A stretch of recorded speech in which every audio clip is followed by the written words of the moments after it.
Ladies and gentlemen, welcome to Bayou Terrebonne Distillers for comedy on the Bayou. I want you to give a round of applause for your host from the evening, all the way from New Orleans, Louisiana, Mr. Isaac Kozel.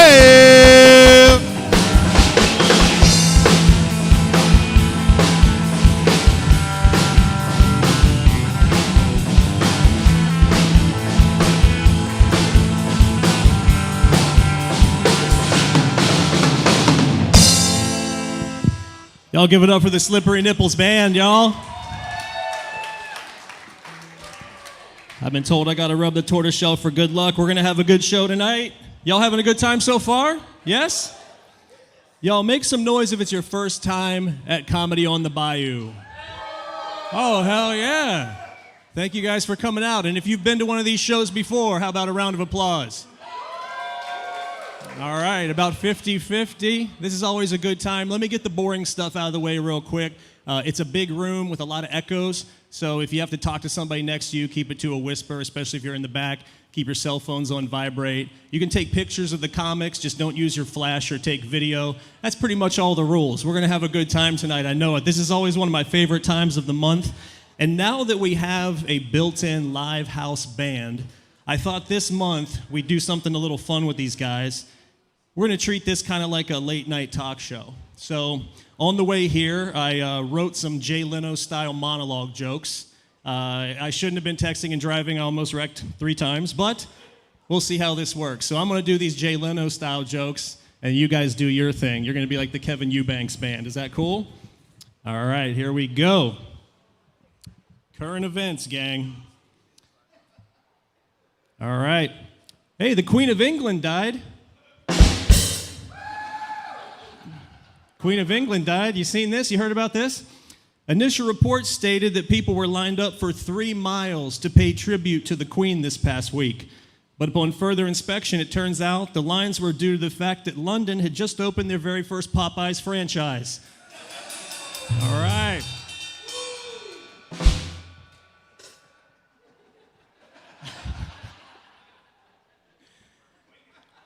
All right. In the upcoming live adaptation of Disney's The Little Mermaid, the role of Ariel is played by a young black woman, which has angered some internet racists. But in an apparent showing of support for the casting, President Biden said, "Hey, Jack, black or white doesn't matter to me. I just want to smell her hair."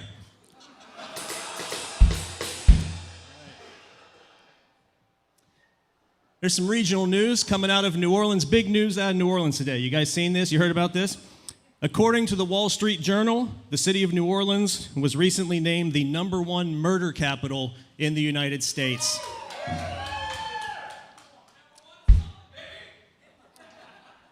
#1 murder capital in the United States. Who dat? Tweeted Mayor LaToya Cantrell from an $18,000 first-class flight.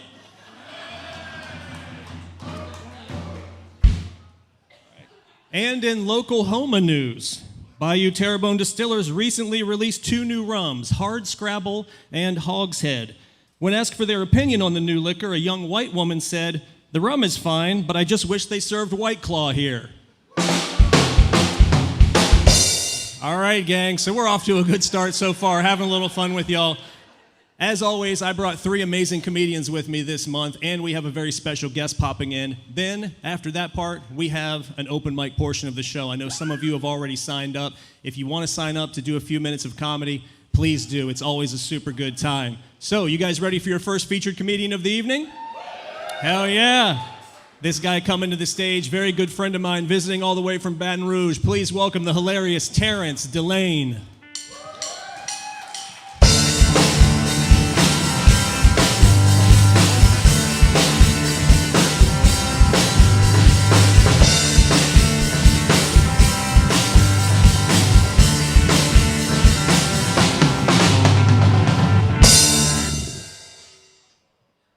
How y'all doing? Did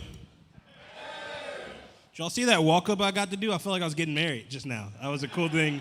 Y'all didn't stand, which is kind of disrespectful.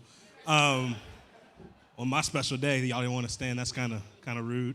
But y'all don't know me, so that's okay. Y'all don't know me. Had you known me, you would have stood as respectful. So we won't have that problem next time. I'm sure you guys will know to stand whenever I walk down here next time. So in 8 months, I hope we all know what to do.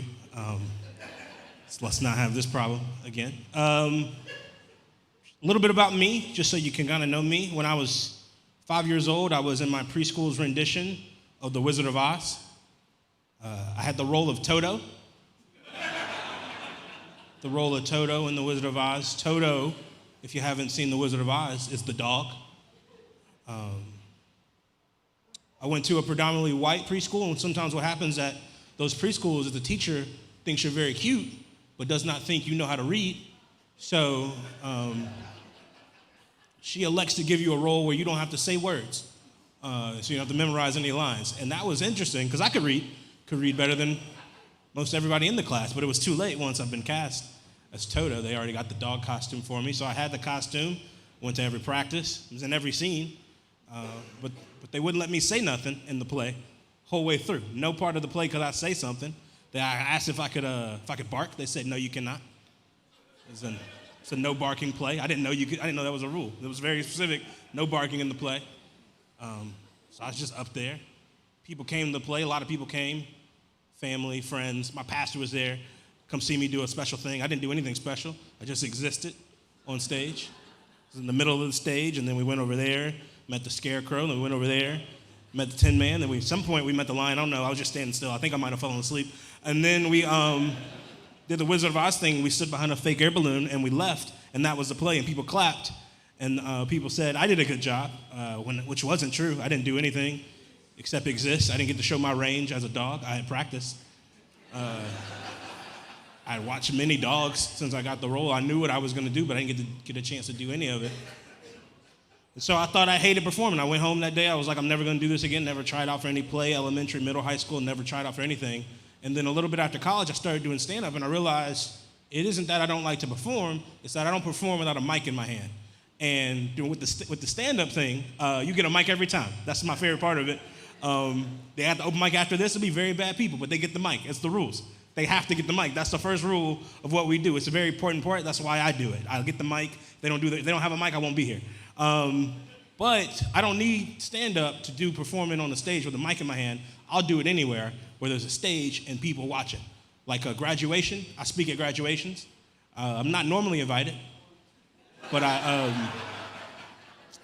will go to that. If it's a smaller graduation and I can get to the stage, I go to that stage and I say something, just not a lot. I just say something, congratulations to the people. I don't get a diploma, I already have one, but I say something for the people, and then I go about my merry way. I speak at communion because we get that close. If we get that close to the stage, I feel like I need to say something. Every communion, I say something. It's normally just a quick prayer. I don't pray very long. I say a quick prayer. They normally have a mic up there. If they don't have a mic on the stage, I just lean into the pastor's. He got one on his body. I'm vaccinated. I don't mind. If he does, I'm fine. He's not gonna get me. I haven't got it yet. He won't get me. He's a man of the Lord. He won't get me COVID if that's how God works. He's not gonna let me get that. I think I'm gonna speak at my funeral. I don't know how. I don't know what that'll be. It'll be hopefully at least 2050 before I have to do that. This technology should be different. I could probably speak, from the casket, but people came to see me at that funeral. I'm not gonna not speak. That would be rude. Everybody else will figure that out for me. I'm from Louisiana. Is there anyone from Louisiana here? It'd be crazy if it was a bunch of people that just happened to be in Houma. Just a general group of people from Mississippi just happened to be here. That would be wild. Went to Florida on a trip last fall. Did not enjoy the trip. Was enjoying most of it, then I got ruined by a guy who thought he was my friend. I was there. I was wearing some LSU stuff, repping Louisiana at the little hotel bar. And this guy walks up. He goes, "You from Louisiana?" And I looked at him and I said, "Yeah, I'm from Louisiana. I lived there my whole life." He goes, "I'm from Louisiana too." And I got excited. I said, "Well, you from Louisiana? Where from?" And he said, "Shreveport."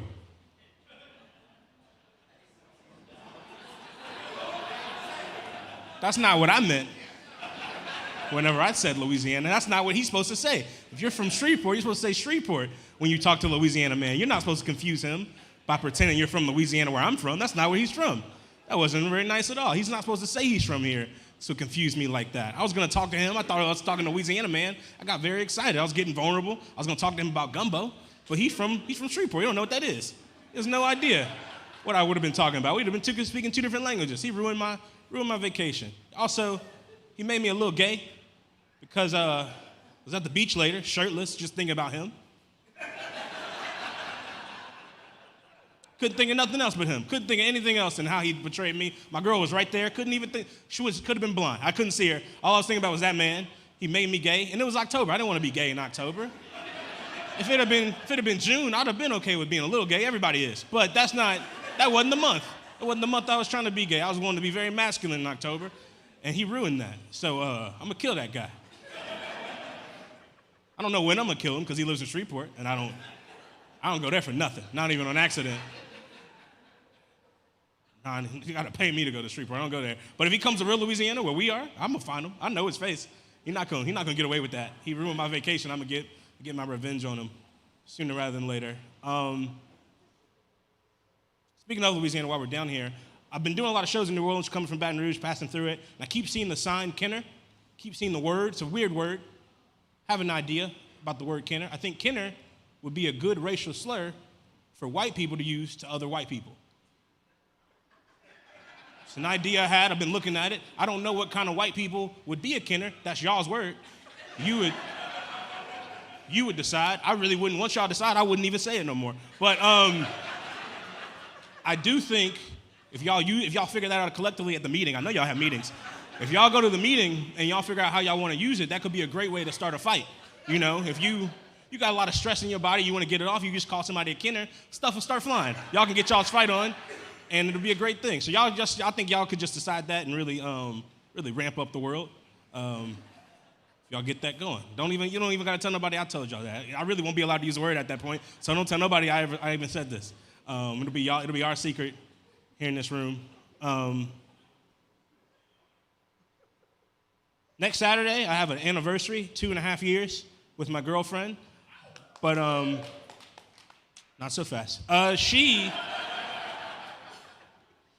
She makes more money than me, so I'm not getting her anything. I think that's a fair thing to do. I don't want to patronize her with me buying her a gift. She makes more money than me. She don't need what I'm gonna buy her. She already got that on the Amazon list. She already probably bought it. I'm gonna get mine. Mine gonna be late. I'm gonna buy it. I'm gonna see it on the driveway as soon as I come home and be like, she already got it. Don't need to waste my time with it. I should just keep my money, and she should buy what she needs with all her big funds. And I've felt like that my whole life. You shouldn't buy people gifts that make more money than you. They don't need that. That's a waste of their time. I felt like that even as a kid. My dad would gather us for Mother's Day. We would brainstorm all the kind of stuff we should get for Mother's Day. And then it got to me, and I said, I think this year, because, Mom has everything she needs. She has a great job. She has she has a great car. Shoes everywhere. That's her shoe right there. Ample purses. There's purses in every room of this house. She got a purse in the bathroom. She don't even need one in there. I think this year, instead of getting Mom something, we should get the person who helped her become a mom a gift. I think this would be a great day to honor them, those people, because, without us, she wouldn't get to celebrate Mother's Day. She'd have to celebrate International Women's Day, and nobody knows when that is. That's not a thing we ever celebrate in America. You only celebrate Mother's Day or being somebody day. You gotta be somebody. Just being a woman don't count. Nobody celebrates that. And so I thought, because we gave her Mother's Day, I should get a gift. And what I got was slapped. My dad slapped me very hard. He didn't say I was wrong, though, because I wasn't wrong. He knew I was right, but, that was his house, and if the rules are, if you pay the bills in somebody's house and they're saying something you don't like, you get to strike them. That's the rules, especially if you made them. If you made that person, you get, at least 2 strikes before they can even get mad. They just got to deal with the first one and at least the second one. They can't try to fight you until you hit them 3 times. And I was too small to fight my dad, so it was just nod, and I got hit. But I was right. He knew I was right. I out-intellectual my dad in his house, and that's why he got frustrated and hit me. That happened often with my parents. I was right a lot, but I also got hit a lot. It wasn't great. Like the concept of making the bed, I didn't understand why I needed to do that, because it was my bed, and I liked the way I left it. It felt good. Fit my body perfectly, how I got out. I was going to go right back in there like that. And I was the only son, so if, nobody else should have been in that room. If there was an adult in that room, that's a felony, Nobody else should be anywhere near that bed. That's my bed. And I like the way I left it. I think that should be good. My mom said, you need to make the bed. I said, for who? I said, for what? She said, you need to make the bed. That's how you found it. I said, because that's how we found it. So I kind of found it like this. I left, and this morning it was like that. I come back to it, it's like that. That's how I found it. She slapped me. Didn't say I was wrong, just slapped me. But that was a rule, so I started making the bed. Week after that, we're watching TV in the living room. Everybody goes to bed where it's like 10:30. I said, Mom, we need to take the TV off the wall and put it back in the box. She said, why would we waste time and put the TV back on? We're going to put the TV back up there as soon as why would we even do that? That doesn't make any sense. We don't even have the box. I said, but that's how we found it. We found that TV in the box. We should put that TV back in the box. And she looked at me, and she thought about it, looked at my dad, and they both slapped me. They slapped me together when they did that. It was like a tag team. I didn't know they were a tag team. That was something they kept from me. They hit me. So I stopped making sense. The rest of my time in the house, I stopped making sense. Just nodded and went to my room. You realize, like, that's why teenagers are emotional like that. They know they got too smart and they just got to go to their room so they don't get hit. Because I was getting taller than my dad at a certain point, but he was still hitting me, and I didn't like it. But I also knew I couldn't win that fight, so I just had to keep getting hit. So I just stopped talking to him until I was 25 and didn't live over there no more. Speaking of dads, I don't want to offend you guys. Y'all know what dads are, right? Y'all understand are y'all familiar with the concept? I don't want to offend nobody as I tell my story. My dad had 3 kids, and he loved us, so he stayed. Again, I'm not trying to offend nobody. If that didn't happen for you, I'm just have to set up the story the best way I can and have to include that part in there that he stayed with us. As opposed to some people's dads who do not. My dad stayed. I'm a junior. He gave me his own name. He cared about me that much. That is, again, not me bragging. You guys might not even know what your dad's names are. I'm very much a junior. We have the same name. But growing up, I lived at home for 18 years, same house I grew up in, the same house my dad still lives in now. I moved around a lot after that, never really stayed nowhere more than 2 years. So a lot of my mail, it goes from different places. Sometimes you just want the mail to stay somewhere where you know it's gonna go. So I sometimes just leave my home address as a good address, because I know I'm eventually go back home, I can pick that mail up. But not all the mail says Junior on it. Some stuff just says Terrence Lane. And my dad happens to be Terrence Lane. So he opens up all that mail for no reason. He knows it's not his. He don't got nothing coming from them places. He don't do nothing. But he opens the mail anyway. So I know he opens my mail. And he opens stuff they don't even need to open, like a Chase account stuff. You don't need to open that. I don't need to open it either. I don't need to look at mail for Chase. I'm a millennial. I got a phone. I can look at it on there. I've never needed the mail to tell me how much money I have in my account. But my dad opens it up. So I know he opens my account up. So I do this thing. I take all the money out of the account. Not all the money, because I don't know when Netflix does this pool. I leave $40 in there. I don't want to be overdrafting or losing my accounts. But I leave $40 in there, and that way when my dad opens up my account stuff, it looks like I don't have no money, and then he sends me pity money. It's a very consistent thing. I don't know if you guys have ever done it. I don't even know if y'all have dads. Y'all got quiet at some points. I'm definitely sure some of you don't have dads. But if you have a dad, you should definitely do that plan, because the best kind of income is somebody else's income. I don't earn none of that money, and I get it monthly or on time. I get that as consistently as I get my own check, and it's really great that I get that money, because it keeps it from going to a bad place like the government or my sister. Nobody else needs that money. I get that. People worry about, they're not going to get their Social Security. I get mine. I get my Social Security. I pay into it, and I get it directly from my dad right after that. I'm getting mine. I don't know about the rest of you guys my age. Y'all might not get yours. You should find a parent who don't need to do nothing else. Truck paid for it. That money comes directly to me. I'm very happy about it. Might get a truck in his name. It'll be my name, but it'll also be his name. There are some fallbacks to having a dad. You guys wouldn't believe it. Like me and my dad, we watch a lot of sports, but we don't root for the same teams. We root for the same baseball team, but we're black, so we don't talk about baseball ever. It don't come up. If it's on TV, we will discuss it, but it don't come up in general casualness. We normally talk about football, and we don't have the same football teams. I'm an LSU Tiger fan. My dad is an Alabama Crimson Tide fan.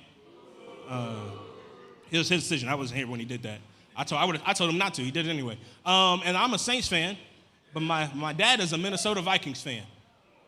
And that is troublesome, in particular, these last few years, because when the Saints and the Vikings play in the playoffs, the Saints are very charitable, and they decide to get second in those games rather than rather than win the games. They get to a healthy spot where they should win the game, and then they say, well, you should win. And then they let the other team win instead rather than them win.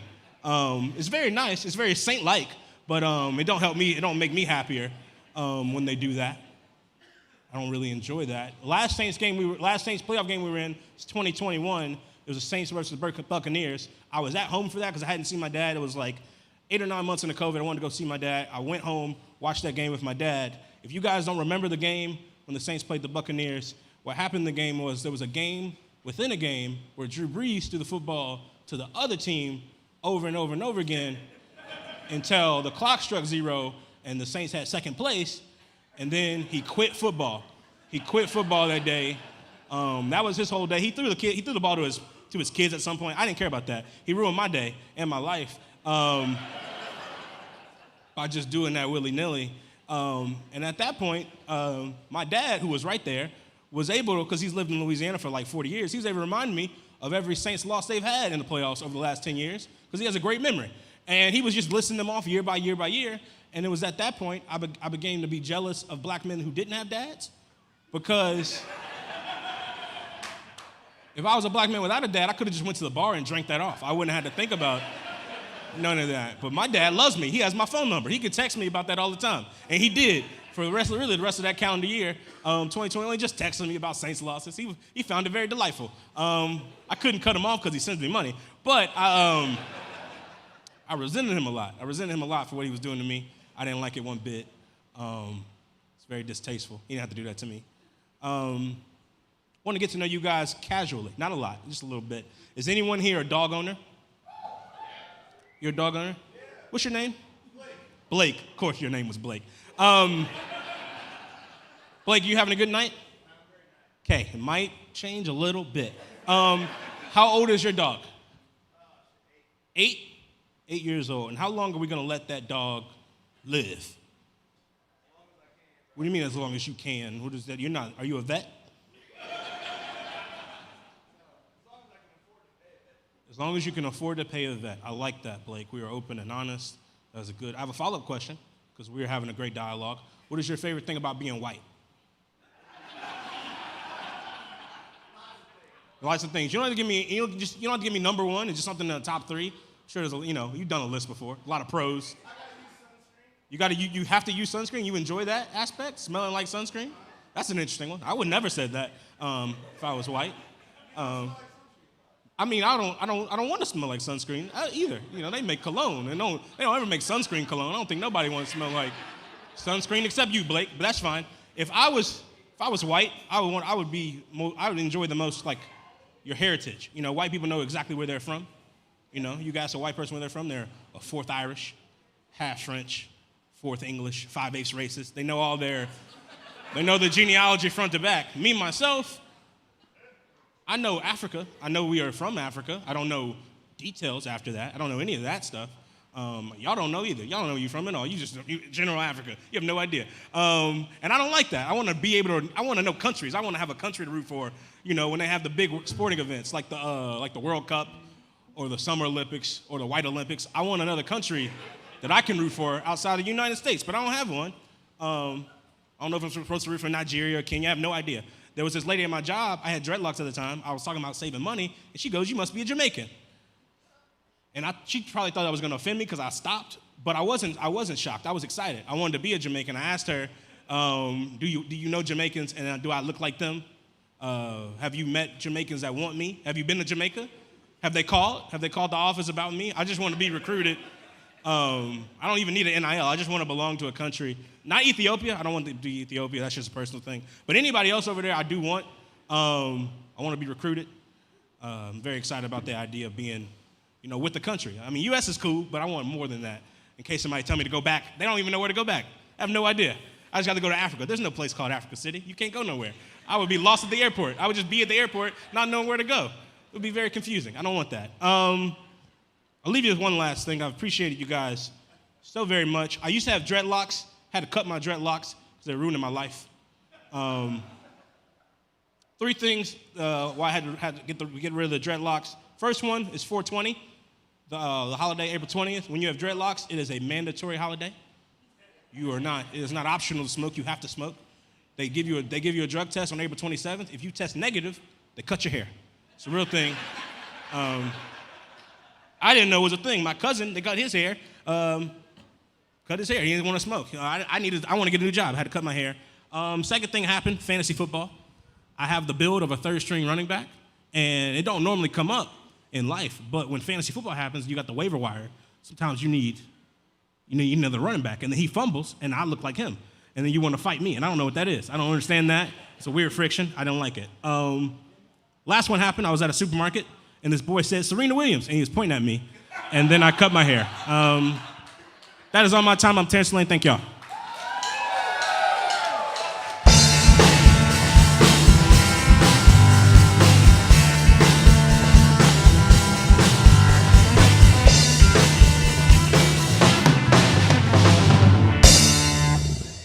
One more time for Terrence Delane, everybody. Let him hear it. If y'all are ever over Baton Rouge way, Terrence Delane puts on a bunch of really amazing comedy shows under the No Show Comedy banner. So if you guys are on Instagram, follow No Show Comedy, see what Terrence and his pals are up to. Terrence was talking about weed there at the end. Are there any weed people here? Make some noise if you're a weed person. Hell yeah. I also am a weed person. You're wearing a weed hat, so you definitely have to be a weed person. I've been doing the gummy edibles lately, and they're amazing, but you just don't know how they're going to hit. I mean, you're shaking your head like, dude, yes, I know, dude. I know. Last night, my back was hurting, so I took a couple extra. I got kind of stuck on the couch for a minute, and then right before I got up to go to bed, I went to grab my phone, and it felt way heavier than usual. And I just said out loud to nobody, hell yeah, dude, it must be fully charged. Like, that's not good, man. Them things will fuck you up.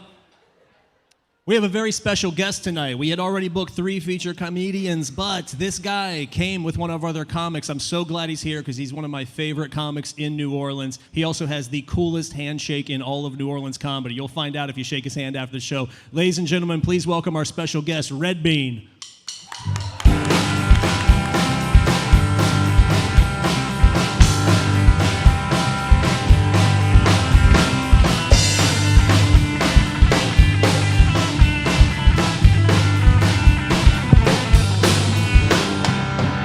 Yes. Keep it going. I didn't need that extra applause. I just needed a break. I worked out earlier. Not earlier today, just a few seconds ago when I had to walk all the way from that fucking back and come up this step. Y'all ain't got no fucking escalator? Yes. Boy, this is nice. Well, I haven't been performing in Homer since the post office. Wow, that brought back memories. Some of y'all look like y'all wanted to cry. The post office? Shit, yes. Oh, you got me? You like, fuck, I didn't get a wide angle. Fuck you, sir. That is rude. That is rude for you to try to change the lens on me. You got me? Yeah, that's awesome. That's great. Yeah. Oh, I'm too tall. That's what it is? That's what we're going with? All right, fuck y'all in the back. Yes, I've been working out, but yeah. I just celebrated my 54th birthday. Yes, I know y'all like, he is too sexy to be 54. Yes, one of the things I wanted to do for my midlife crisis is I wanted to date a 23-year-old. Yes. One night we had a club, I'm gonna watch, I'm like, shit, it is 2 o'clock in the fucking morning. I'm upset. I'm not upset that it's 2 o'clock in the morning. I just know I have missed my medication and I'm off schedule. And I'm like one of those guys that like to stay prepared. So what I do is I keep my pills on a little pill bottle on my keychain, and I snuck and I took it and she caught me. She was like, what was that? I was like, oh no, that's just my medication. She was like, oh shit, daddy trying to turn up. I was like, no, bitch, I'm trying to wake up, all right? I'm trying to wake up tomorrow. She was like, well, give me some. I'm like, I just told you I'm trying to live. She was like, I don't know why you being so stingy. I said, okay. So I gave her some, right? 30 minutes later, she came to me talking about, I am freezing, and I can't stop shaking. I'm like, I know, because you just took some diabetes medicine. with a blood thinner, all right? Your sugar is low, and your blood is as thin as water. Don't get cut tonight. Don't get cut tonight, man. Shit happen when you get old. How old are you guys? How old are you right here? 45. Big nuts. Big nuts. How old are you guys? 38. See, your nuts don't start to grow till you turn 40. I promise you. It's like on your 40th birthday eve, it's like Big Nutter Claus comes down the chimney with his big old sack of nuts. I'm serious. You gonna see? All right. Yeah. Just to give you an idea how big my nuts are, I can no longer teabag women, but I will sleeping bag your ass. I will. Yeah, you going camping, whatever. Shit happens when you get older, guy. You know what I'm talking about, right, sir? I know you sitting on your nuts right now. You like 7 times. I know. You ever been in the shower, sir? You got to push your nuts to the side just so your feet can get wet.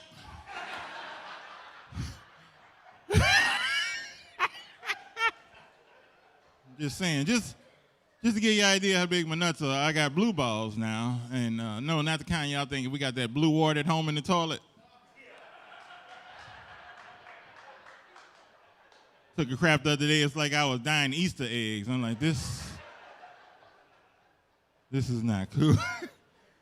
But like I said, I've been working out, man. I was watching this show called The Doctors. And they have on there for every, he was telling me, for every 35 pounds you lose, you gain back an extra inch of penis. I was like, hell yeah. Because I was down to a clitoris. I'm like, this is some bullshit. This is not right at all. Seriously, I figured out what it is, that fat people, we don't know we fat.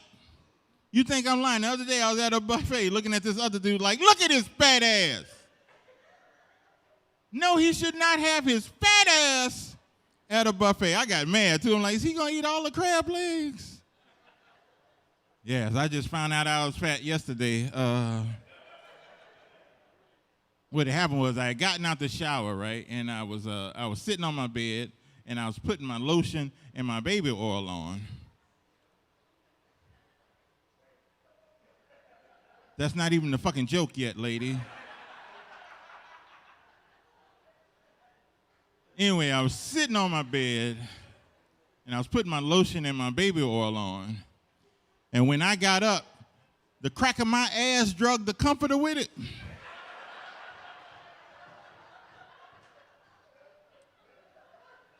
Yeah. When the crack of your ass can grab a sheet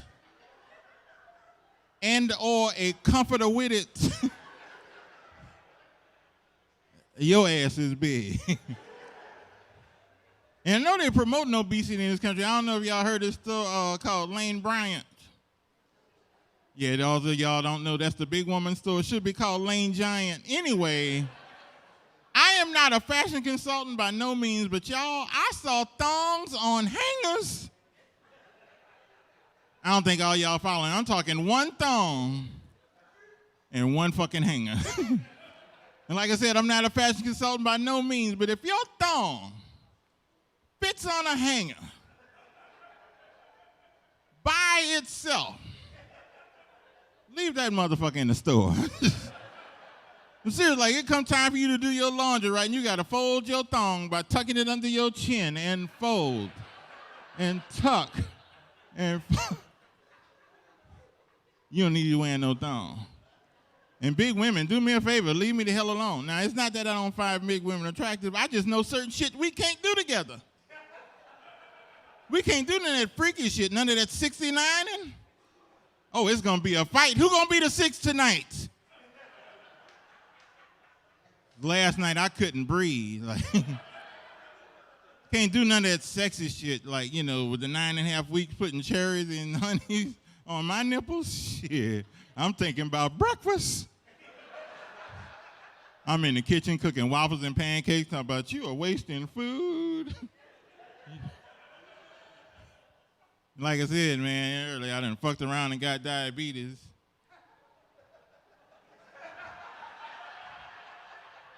Wow. Just laugh at my plight. Do you have diabetes? Then sit your ass down. Yeah. Anybody else got diabetes in there? Okay, a white dude. Nice. That is awesome. He is like excited. Woo! I can't wait to lose a foot. Yeah! Yeah!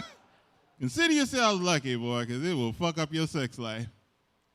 You know, y'all might want to do something sexy. I don't know, is Connection still open, sir? I know you got a membership. Y'all, is Connections, the sex shop, still open?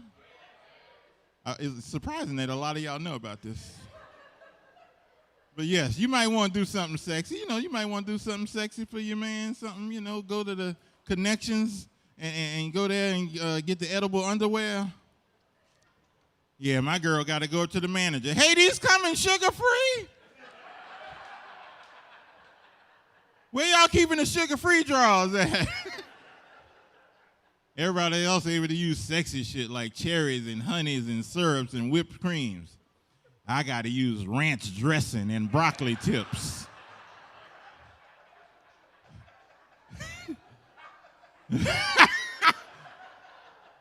You know how nasty a salty September titty tastes with some ranch dressing on it?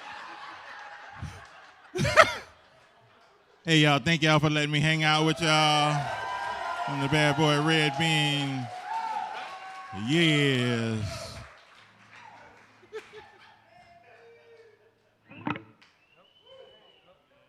Y'all give it up for Red Bean, everybody. Let him hear it.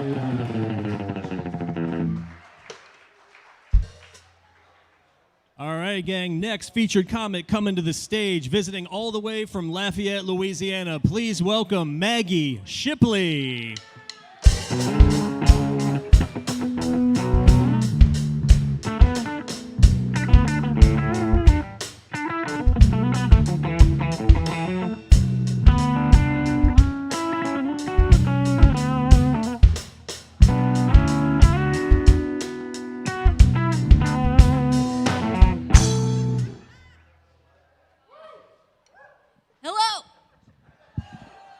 I like this. A stage for short people, but not a mic stand. How we doing?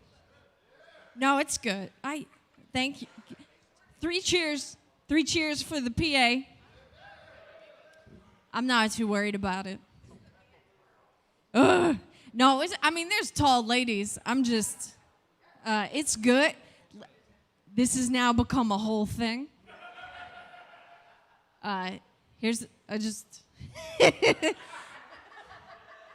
Thank you. That's good.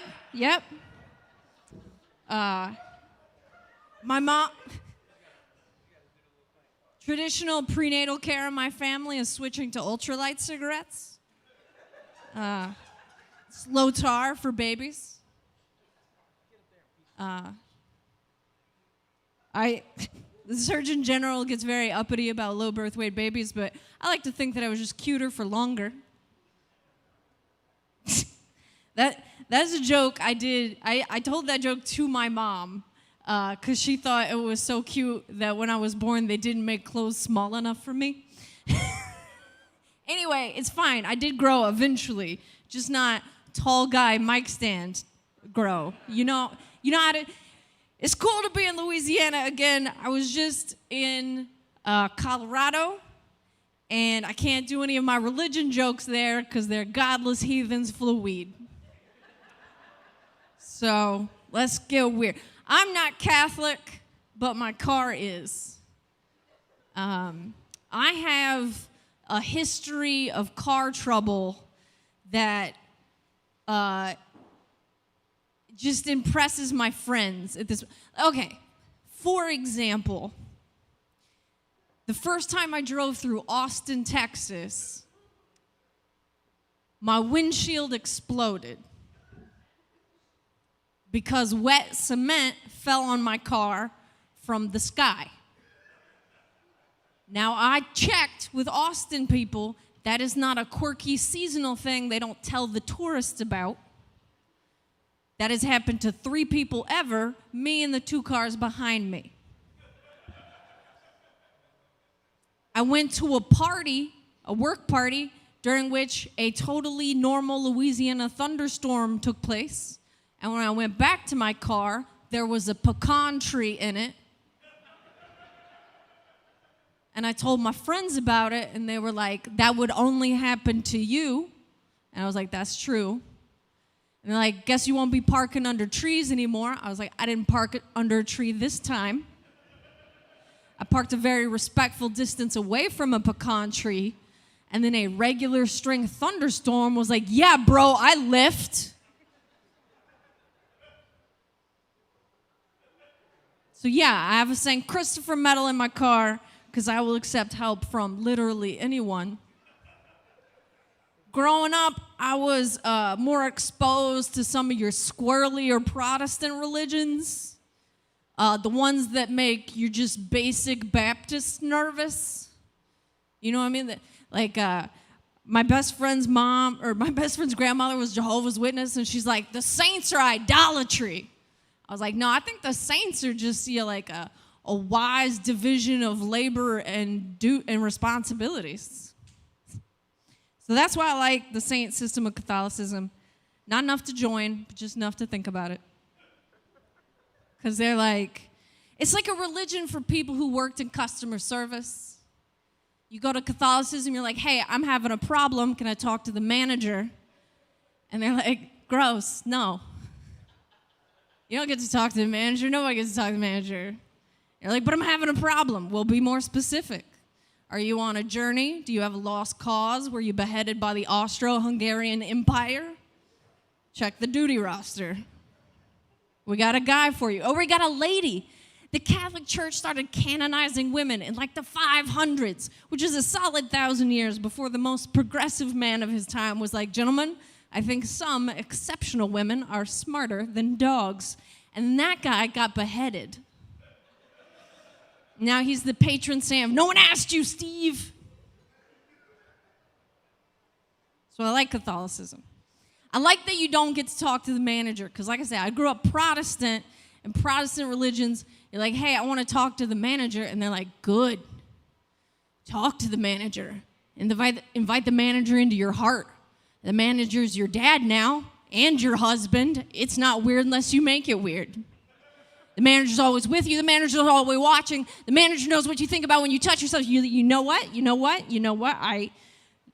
You call my bluff. Maybe I don't want to talk to the manager. Maybe I would like a specialist. Think I'm good? All right. I like that I started this with like, couldn't tell religion jokes in Colorado, and then you're like, please don't tell them here either.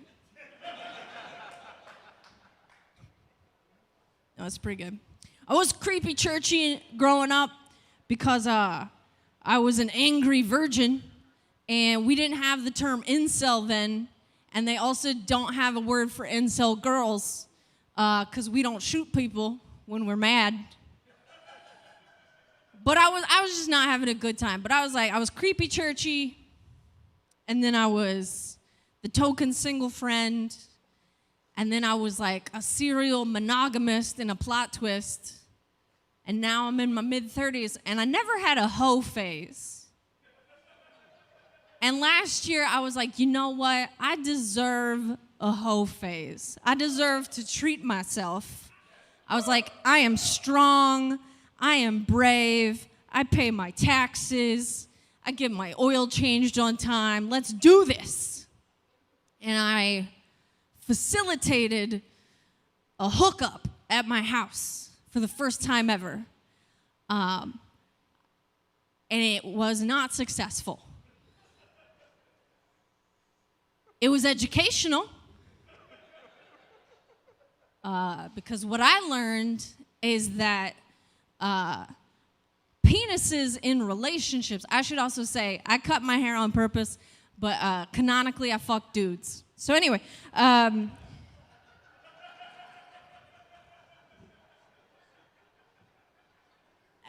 gotta say it because people are confused.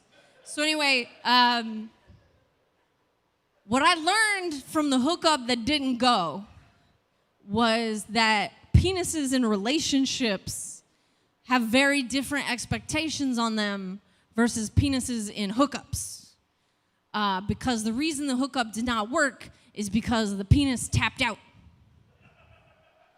And then the boner owner panicked.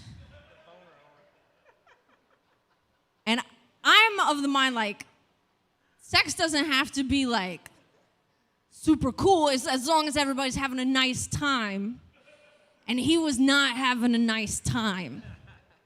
And when his penis betrayed him, he began to attack it with a vicious misery that made me think that he was not attached to that penis emotionally or physically.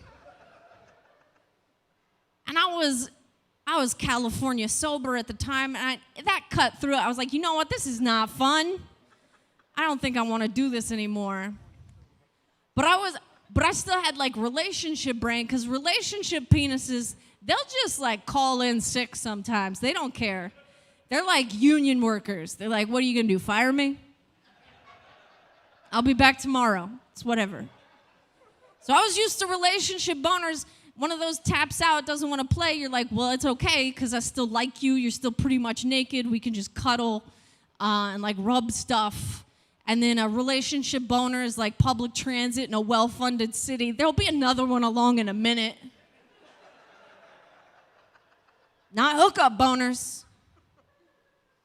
And then I tried to like be comforting. Was not successful either. And I was like, do you want to just hang out? Do you want to watch TV? Because I'm thinking we could catch the next one. And he's like, absolutely not. And then he kind of insisted on like an exit interview, like a post-mortem on why it didn't work. And I think he thought I was offended. Like he thought that his penis had insulted me by not wanting to be a participant. And listen, that is an adorable approach. I look like this on purpose, mostly. I'm not basing any of my major decisions on ambivalent penises. Like that was just crazy to me. I was like, nah, man. But he was real nervous, and so if anyone out there ever encounters a situation, I came up with I came up with a theory. If you're ever in a situation and your penis is like, I will not support the team, I will absolutely not carry my weight in this event, and you feel like your lady partner is about to just like lose her shit on you, one of three things is true. She's not mad at you because she lives in a lady body, and lady bodies are made of betrayal every single day of our entire lives.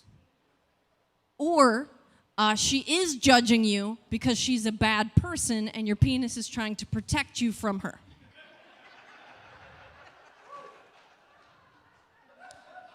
Thirdly, she is a bad person. She talks shit to your face, and then you find out that you have a humiliation kink, and then the problem is solved.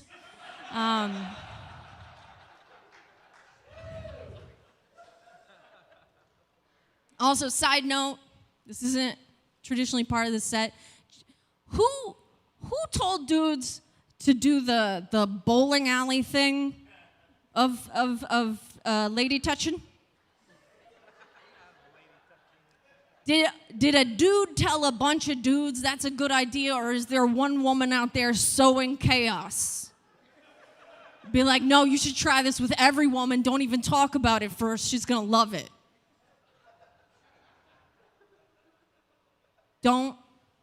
It's not a bowling ball. Don't do that unless you discuss it in advance. I don't care for it. And I've heard other people talk about it. I'm like, who's Who's perpetuating this? Anyway, how we doing? You're like, I'm glad that I spent Friday night to listen to this lady who looks like chemo was a success talk about penises. It's every once in a while I'll make that joke, and it's like I really should make that joke because not that many people ask me if I'm in remission. But then every time I stop making that joke, a little old lady goes, "Oh my God, how are you doing?" And I'm like, "It's my hair is just bad, and I shave it off because it's a lot of trouble." Beauty standards are hard. Like, I was a goblin growing up, and I just didn't learn how to girl properly.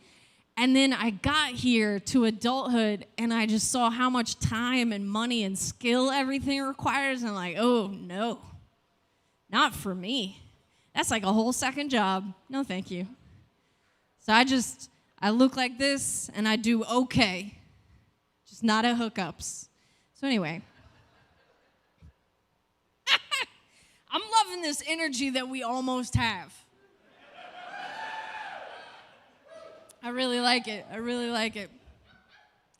A little bit more. Okay. This is going back in the religion jokes, but it's also going to have a lot of genitals in it. So I feel like it's going to bridge the gap. So when I was creepy churchy, I made interesting decisions, like going to a Christian rock concert in DeRidder, Louisiana in 2004. I want to be very clear, DeRidder is not my hometown. That is just where this took place. If you ever get quantum leaped back to a beautiful Saturday in 2004 in DeRidder for no fucking reason, please look out for this man.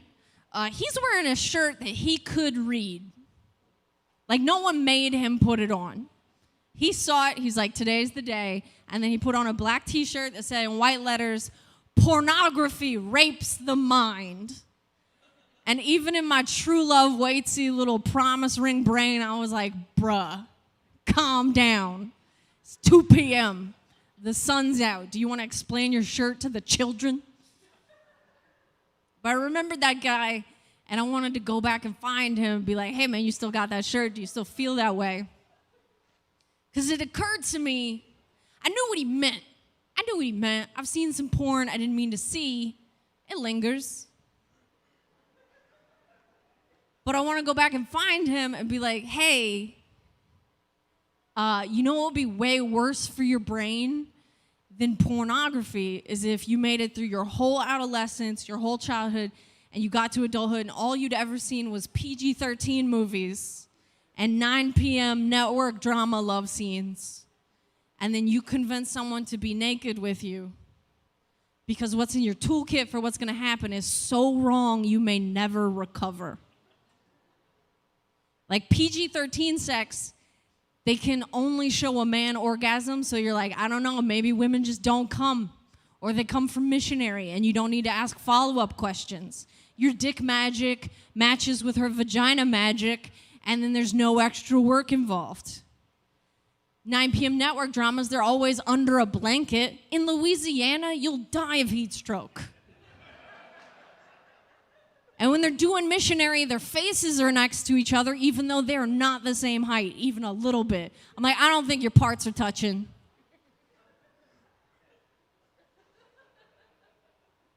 The other problem is there's always a song playing, so you think that sex sounds like Counting Crows. You will get out there, find out that sex sounds like a ham hitting a slightly smaller ham. Panic and freak the fuck out. That's why it's my theory that when you're too young to have sex, but you're old enough to be thinking about when you're going to get to have it, you should see some porn with a little stank on it. When you're not ready for it, you see it, you're like, huh, okay. And you go away and you ask yourself important questions. You ask yourself, am I into that? Is everyone into that? Do I look like that from that angle? And you get a mirror, and you confirm you don't look like that from that angle. And you're like, is everyone in the world naturally hairless? And then you're like, how much time, money, and skill am I gonna have to devote to hair removal to be a functioning member of society who gets to fuck? And then you try shaving. And you're like, that wasn't it. Don't like that. And that shave was for science. You didn't have anyone on deck to use that shave. So that you find out that you don't like shaving and you have to regrow that hair for nothing. That is traumatizing. I feel like seeing porn doesn't tell you that porn is correct, but it does prepare you like, listen, I'm not gonna know what the fuck is going on until I see it in person. And then it's gonna be better. Hopefully. All right. I do suffer from writer's block. Like I don't improvise well, and so I decided it was important for me to be prepared. So I've picked out my genie wishes, so that if I ever get a genie, I got my 3 wishes on deck. I've decided, and I will not be caught off guard. So wish number 1, I'm gonna wish the genie free, because according to the 1992 film. That was animated. If a free genie is really bored and just wants to throw you parades and free magic, I'm about it. Wish number 2, I want conspicuous tits. I want to get right to medically inconvenient and then dial it back. I want tits where when you think of cleavage, you kind of think of me. And then for my 3rd and final wish, I want perfect storytelling jokes. I want to be able to kill in every room, every time, no matter what. And then I can take my show on the road and call it the Rack on Tour. All right, my name is Maggie Shipley. You have been delightful. Give it up for your very tall host, Isaac Cazell.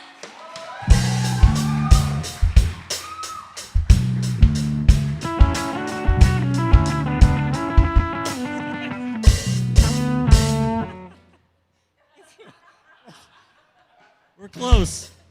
We're close. Maggie Shipley, everybody. Let her hear it. Yep. I have never felt so bad for having a penis. How do you guys feel, fellas? Are you doing all right? Fellas, we okay? All right. We were born this way. Sorry, Maggie. This is the give it up portion of the show. So just a real quick give it up for Spilt Liquor Productions holding it down back here on the production end of the show. Thank you, boys. Also give it up for Spigot's Brew Pub in the back. They brought the griddle tonight, so you know they're serious about making food. If you're hungry and you need something, hit them up. Also, I got to give it up for Mitch for coming over here and being the husband to my wife who couldn't open a pickle jar with the mic stand. Thank you so much. Appreciate that. My God, I love coming to Homa, guys. I really love it so much. I used to date a girl from Homa for a while, about 1.5 years. And yeah, somebody said, yeah, are you here tonight? Are you? I said, yeah, it was me. No, she was a very nice girl, but we had to break up because she was very bad at dirty talk. And look, I'm not judging. I just personally do not like dirty talk at all. Like, I think everybody sounds corny doing it. We're not porn stars. Like, you're not going to sound good doing it. Also, I'm afraid personally to do dirty talk myself. Because when I'm having sex, I got a wild shit going on up here just to keep the motors turning, right? And I'm so afraid that in the middle of a fucking lady, she's going to go, talk dirty to me. And I'm going to say something super messed up like, I think we should get married. You know, like I don't want to blow it.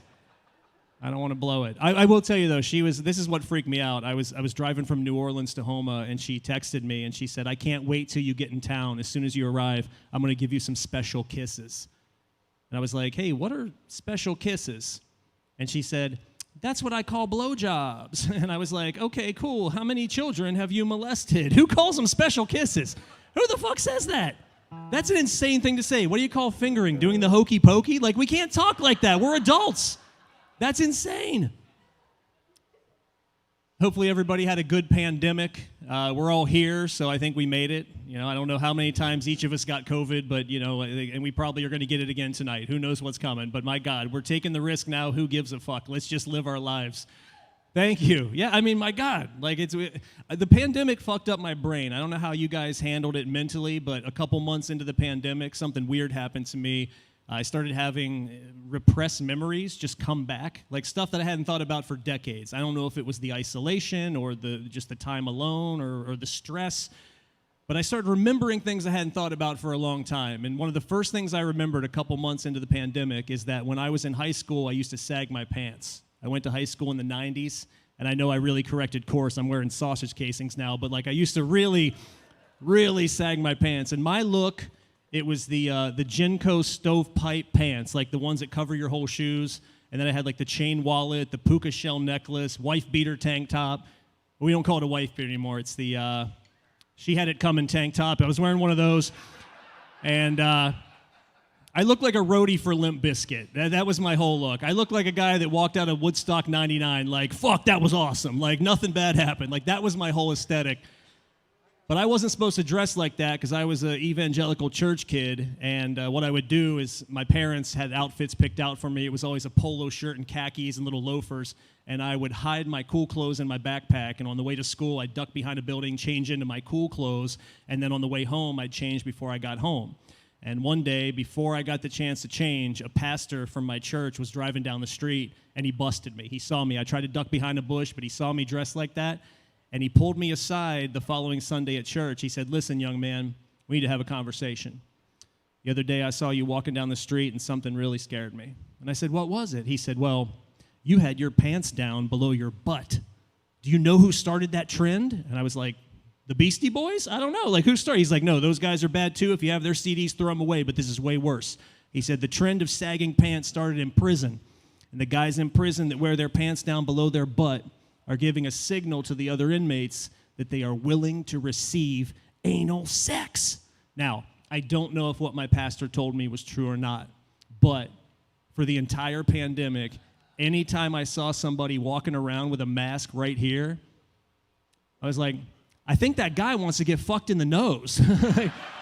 Yeah. All right, gang, we have one more feature comic for you. You ready for him? I got to tell y'all, I am so glad. This guy, to me, is like a godfather of New Orleans comedy. I was so honored when he said he wanted to do the show. Ladies and gentlemen, let's have some fun with the hilarious Carrie B.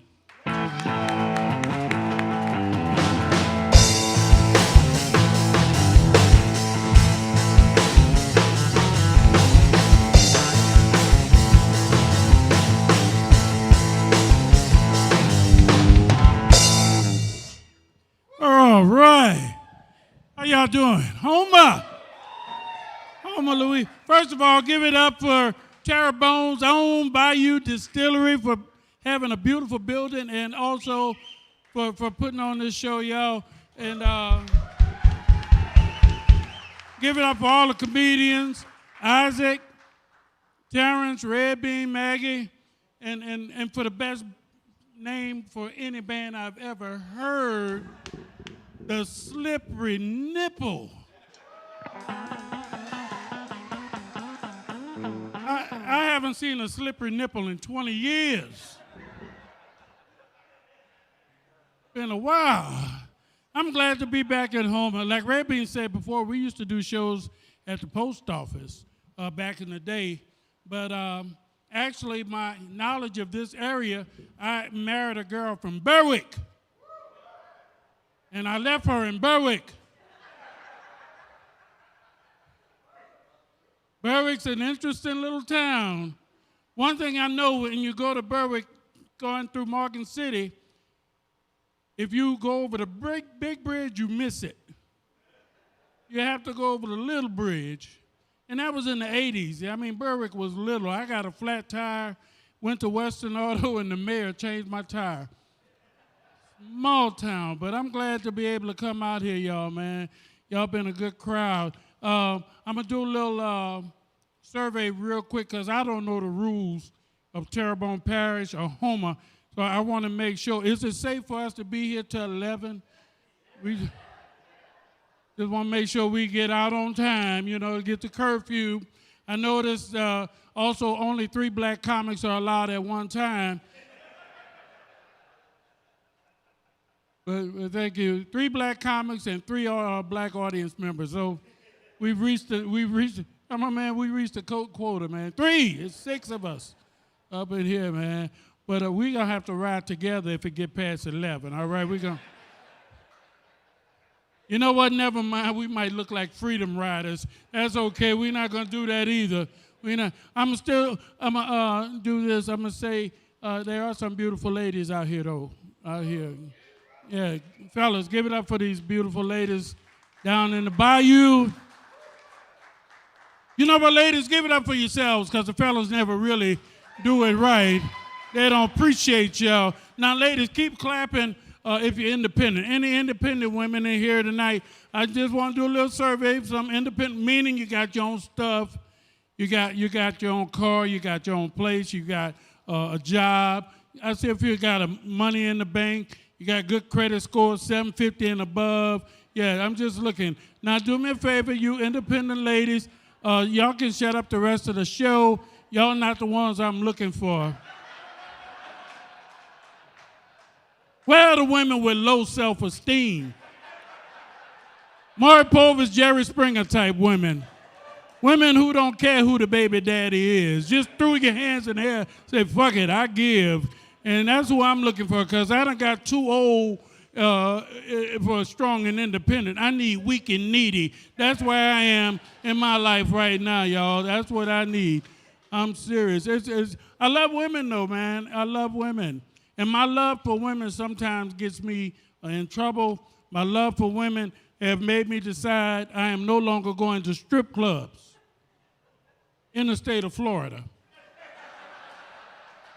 Let me explain to you. I recently was in Florida, doing a show down there, and after the show, the manager came up to me and said, hey, Carrie B, you want to, it's a great show, by the way, but do you want to go to a strip club? I'm like, hell yeah, I don't understand the connection with comedy and strip clubs, but I was like, oh yeah, man. He said, because this is the best one in the state of Florida. Somebody tell me something's the best, I got to see it for myself. Now, sir, I'm going to tell you, it's called the Green Frog, Highway 98, Fort Walton Beach, Florida. They say it's the best. If it's the best, it's got to have the best BBLs, the best titties, everything. I'm going for it. I'm in there. Youngest stripper in there had to be at least 47 years old. And I'm not making this up. She's sitting on my lap, and she's giving me a lap dance with a crucifix around her neck. I don't really think you're supposed to do that. I'm not sure. Then she's telling me, look, this is going to be the last dance from me, baby, because I got to go home and watch the kids because my daughter's shift starts in a half hour. Showing me Polaroid pictures of what her titties look like in the 90s, saying, should have been here. Now, while we having a conversation, they bring up the feature stripper. Again, I cannot make this up. Sir, it's called the Green Frog, Highway 98, Fort Walton Beach. Google it, it's there. The feature stripper had to be at least 64 years old. I'm going to say 64 because I believe 65 is the official stripper retirement age in the state of Florida. And she didn't even have a real stripper name like they have today. Anybody know stripper names in 2022? Candy. Cinnamon. She said that like that was her name. A lot of confidence. Candy, Cinnamon, Diamond, Bubbles. That's a long time ago, sir. Bubbles. Anyway, the DJ brought her up like this. Ladies and gentlemen, you know her and you love her. She's been here for the last 40 years. Give it up for Gertrude. Give it up for Gertrude.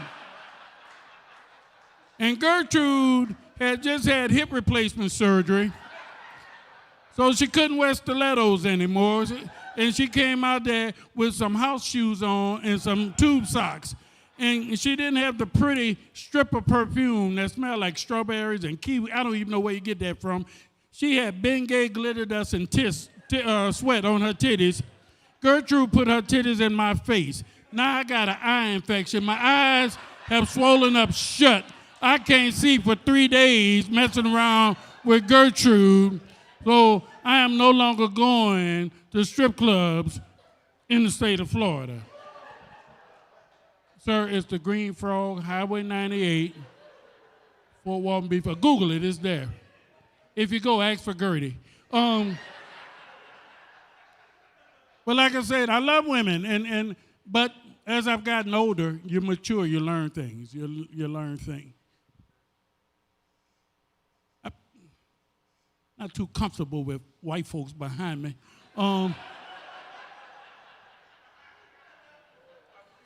Down in the parish, they just sneak up on you. Be like, was that blue light? Oh, one more thing. I just want to say, Noah, give it up for Noah. Noah, right? I'm going to say this before I continue. Noah, me and Red Bean almost didn't make it, man. I'm glad we're here.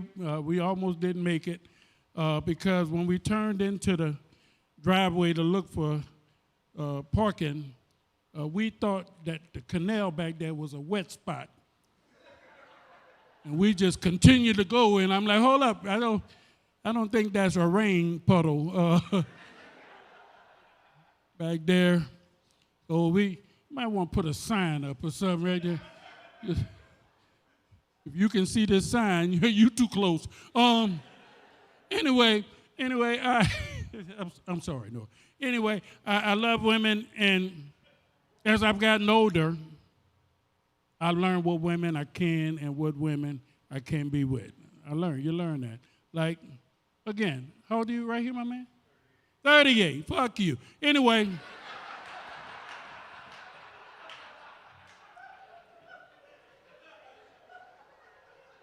He probably still got his foreskin, just laying there like a deflated balloon, just. But you'll learn. See, when you get old, you'll learn what women like.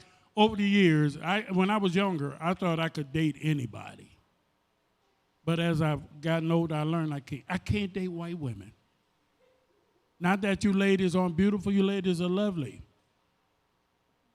But history has proven over the years, y'all brought some brothers down. We can go all the way back to Shakespeare with Othello,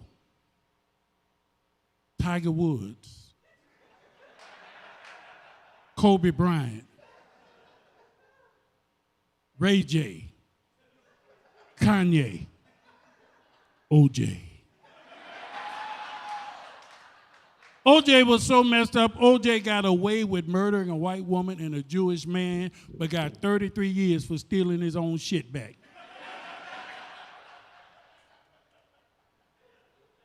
I can't date young women either. So again, you're safe either way. You're looking at me like I can't date your black ass either. All right. But this is how I found out I can't date young women. And the only person that's going to relate to this is this brother over here. I was on this cruise called the Tom Joyner Fantastic Voyage. See, you're the only one nodded.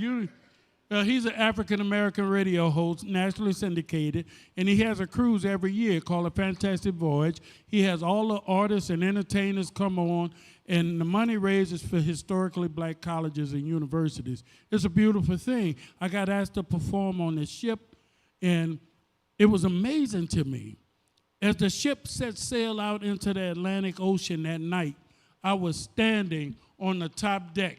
I felt like the black Leonardo DiCaprio and stuff.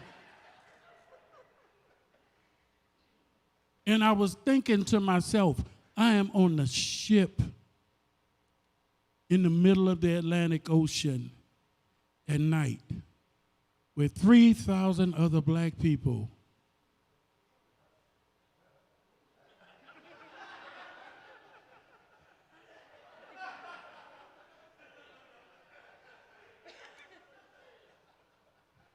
Who ever heard this shit before, man? I'm just like. Anyway, this beautiful young girl approached me and she said, "Hey, Big Daddy." Well, that's what they call me now. "You want to be my sugar daddy?" I'm like, "No. Comedy don't pay what you think. The best I could do is be your sugar cousin. Will that work for you?" I'm going to give you $20 after the cruise. We're going to go to Dollar General, get your kids some cereal and some milk and a bag of cookies. And I had to tell her, no, put Oreo and Nabisco down, get that bag on the top shelf that just say cookies, because that's all I can afford. And she said, well, if I come to your cabin in 30 minutes, you'll make it rain? I'm like, apparently you didn't understand me when I say comedy ain't paying what you think. I'll make it partly cloudy. How's that? She said, well, if I come to your cabin in 30 minutes, Big Daddy, you going to beat it up? I'm like, Big Daddy can't beat it up no more. Mm-mm. I'll slap the shit out of it, though. I will. And she still wanted to come to my cabin, so I had to run to my cabin. And it was to get my Viagra and stuff. Big Daddy have to do now, you know? But it was a big ship. It was hot that day, and I was tired, and I fell asleep with it in my hand, and it melted.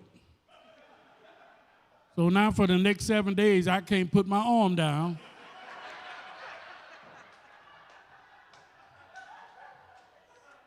People are high-fiving me for no damn reason at all.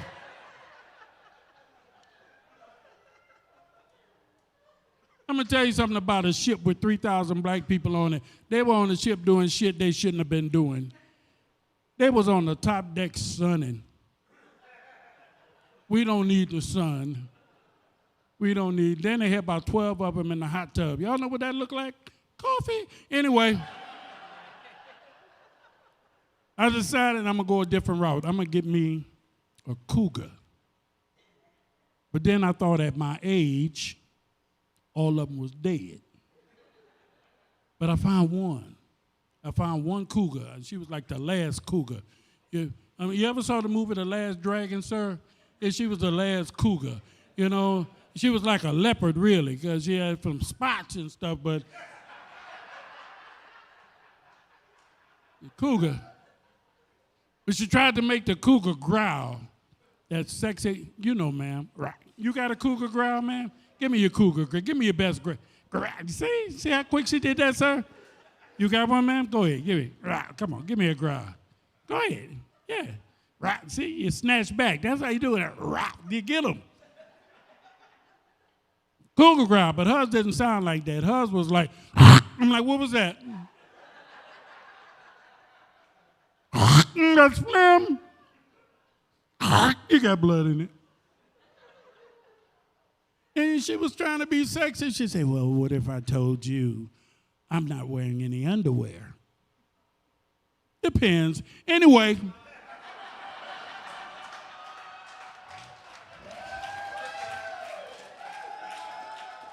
Just as I was ready to give up, I was in the mall one day, and I saw her. I saw this pretty girl walking with these shorts on. She was big, though, but she was pretty. She was big, but she was, pretty big, we would say it like that. And she had on these cute little shorts. A lot of you young ladies wear. Fellas, I know most of you with your ladies, so you don't have to nod or anything, but I know you've seen them. They walk through the mall. They get these shorts from Victoria's Secret. They got pink written on their ass. Have you seen those shorts? She probably got a pair. She probably got the blue ones with the little yellow writing and stuff. Got pink written on there. Well, hers, because she was so big, they had to have more words on it. It said, I like pink. And she had on a T-shirt that said, I miss sexy. And I'm like, oh, that's cute. She used to be sexy, but now she miss it. But she turned around and it spelled Mississippi. I'm like, this is a big girl right here. But she gave me an idea. I said, look, I got a show coming up. If I pay you and buy you some shorts, will you advertise my show? And she said, sure. And I promise you, the only thing the shorts said was, Comedy Gumbo presents Bad Boy Red Bean, Carrie B, Nature Boy. Friday, February 26, 2011. Showtimes at 8 p.m., doors open at 7 p.m. Ticket prices are $45, $55, $65. You can call 504-442-5555, or 1-800-555-5555. You can also log on to www.eventbrite.com. Do you or anybody you know have a gambling problem? Told y'all she was big, y'all. Well, let me just say this. It is a pleasure to come to Houma. We are from New Orleans. We are experiencing a lot of crime issues, and most of it is done by a lot of young people. And I realized this growing up. I'm a product of the 70s. I don't know if whoever's a product of the 70s. See, it was different then. The kids today, they committing so many crimes and shooting and carjacking because they're soft. They're soft. They're punks. We were hard. Our parents made us hard because our parents didn't give a shit. It was only two ways, our way or the highway. Period. Now they're saying, well, the kids do this because they don't have nothing to do. Bullshit. Just go in your bedroom. Look all the stuff in your room. You know what we had? Outside. That was it. They talk about the heat. You get on the news today, the weatherman, it's 95 degrees, but the heat index is 110. I'm like, if it feels like 110, well, it's 110. Period. But they soft. We had to go outside and play all day. Parents didn't even know where we were. Just come home before, what come on? That's right. That was it. They didn't care nothing else about us. But they're soft today. And I'm just saying that because think of the stuff we did. 110 degrees, filth. We would play outside. We didn't have bottled water. There wasn't no Dasani or any of that. We had a hose pipe. And you run the hose pipe till the water got cool. And you ran the hose pipe until all the spiders and lizards came out. Then you take you a swig. Then we would go to the playground and we would play on this 50-foot apparatus that heated up to 350 degrees as you went down it, the same temperature your mama just baked the biscuits in. And if you look at pictures of black kids from the 70s and notice that their ass was not the same color as the rest of their skin, that's because we was hard. And we was swinging on the monkey bars all day. We didn't have no padding under it or anything. Rocks, concrete, just swinging on it. I didn't even know monkey bars was racist till I went to the white neighborhood. I went to the white neighborhood. My friend said, this is a jungle gym. I'm like, ain't that a bitch? Anyway, I'm Kerry B from New Orleans. Thank you, Houma, for coming out one more time for Isaac Cazell.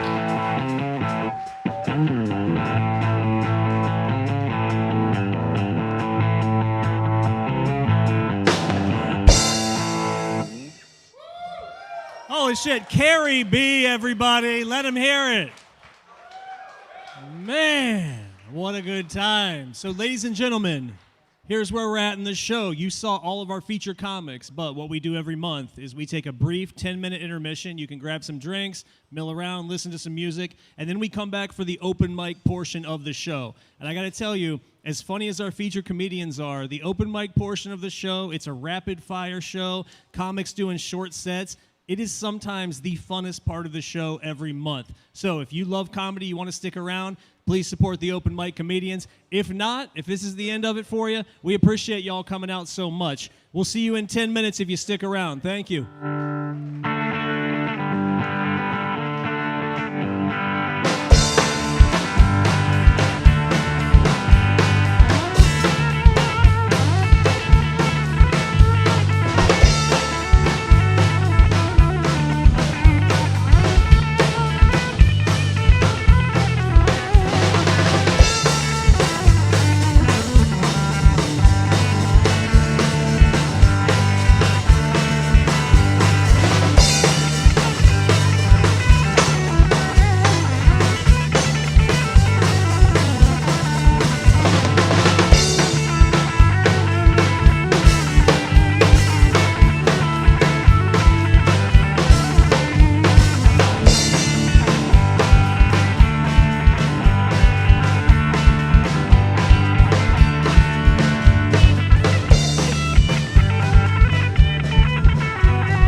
Also, just a quick announcement. If you signed up to do the open mic portion of the show, please meet me in the back of the room. Everybody that signed up for the open mic, meet me in the back of the room for a quick meeting. Thank you.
The annual Mall Mall Walker and Tailgate happening, presented by the Hatch Grant Association.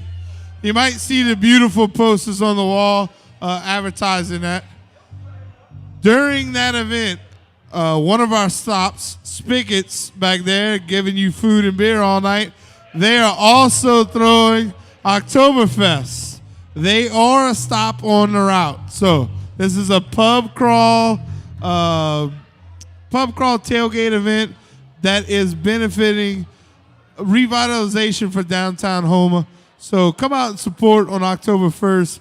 Just think red dress run, but in your favorite moo-moo. So bring your moo-moos, come hang out all day. We start at 9 o'clock in the morning and we crank all day long, baby. So 2 more minutes. Slippery Nipples is getting ready to go. And we'll bring old Isaac Cozell right back out.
Once again, give a round of applause for your host, Mr. Isaac Kozel.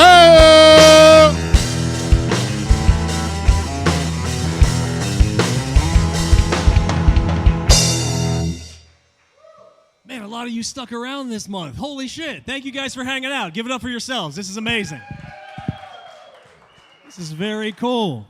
So if you have never been to the open mic portion of this show before, here's how it works. We have 8 comics tonight that signed up to do open mic. They're going to do 3 minutes apiece. So it's going to be rapid fire, 30 minutes of comedy. Here's what's great about the open mic. All these comics are working out new material. They come up here, they test stuff on you, the audience. So it's up to you guys to decide whether these jokes are funny or not.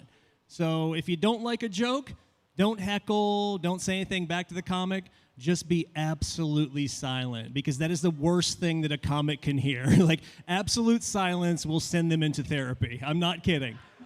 And you guys have that power. Sorry, the first guy, no, actually, you're going up last. You'll be fine.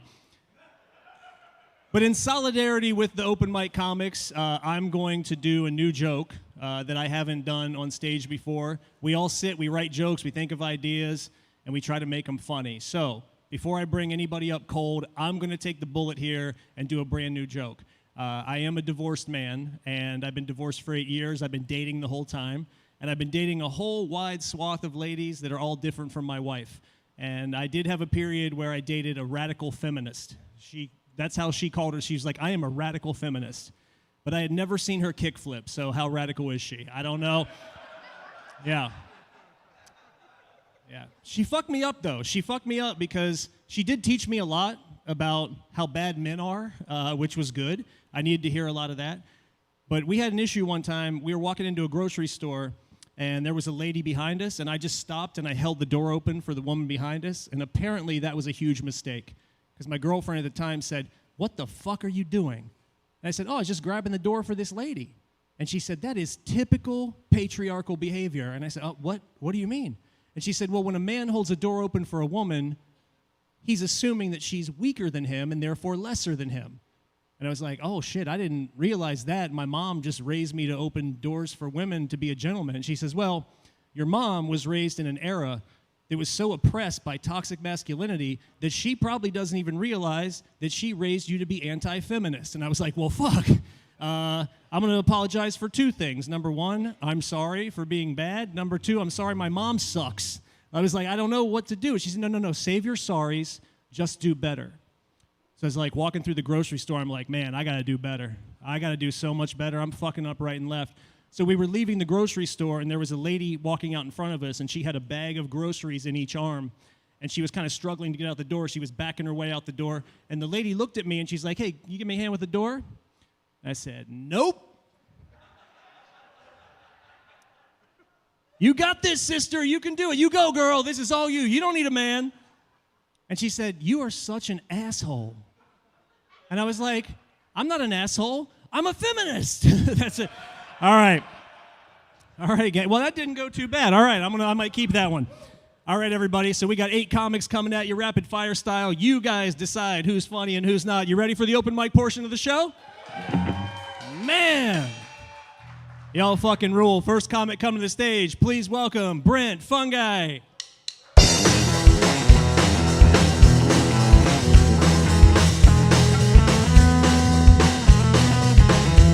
Wow. Thank you, Tyrone. Hey, guys.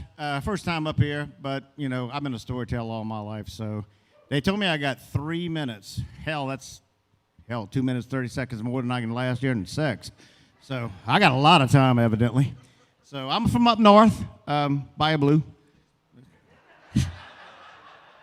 Born and reared here. I don't like that word reared. I'm not sure why they say born and reared, because I was only reared twice. I feel like it should be raised, not reared.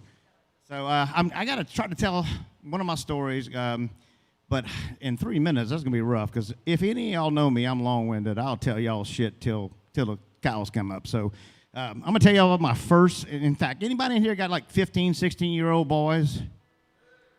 Have they been through a physical yet? All right. This day and age, you can Google what to expect. I'm 59 years old. At 16, they had no Googling. I went blind. I was raped. Hands down. I was in the parking lot cuddled up on my seat crying after my first physical. Ain't nobody told me what was going to happen. I walked into this place blind, don't know nothing. You know, they say, hey, get in there. And this man made me bend over, touch this side, touch that side. And then this pretty little nurse in the corner say, okay, take your pants off and your drawers off. Now, look, I'm 16 years old. This thing gets hard when the wind blows. They got a pretty girl in the corner telling me to take my pants off and my drawers, and I'm like, please don't get hard. Please don't get hard. So I pull it down, and this man put a glove on, and he walked up to me, and he goes, cough. Cough. What the fuck? I'm 16 years old. Nobody prepared me for this. I mean, they had a man right here, 70 years old, got his hand on my balls, and I got a pretty girl over there, and somebody told me to cough, and I was like, and then he tells me to turn around and bend over. All right, still trying not to get hard. That pretty girl's still looking at me. I looked at that little, they had stirrups. I didn't know what those were for back then. Put my hand on one of them stirrups, and I bent over, but my pants were down by here, so I couldn't really do much. And then he told me to spread my cheeks. Now, I'm a diverse from this because my brother told me, after I kind of told him last week I might do this, and I told him a story, and he said, bruh, I never told anybody this. He said, my first physical, they told me to spread my cheeks. He said, I'm like this.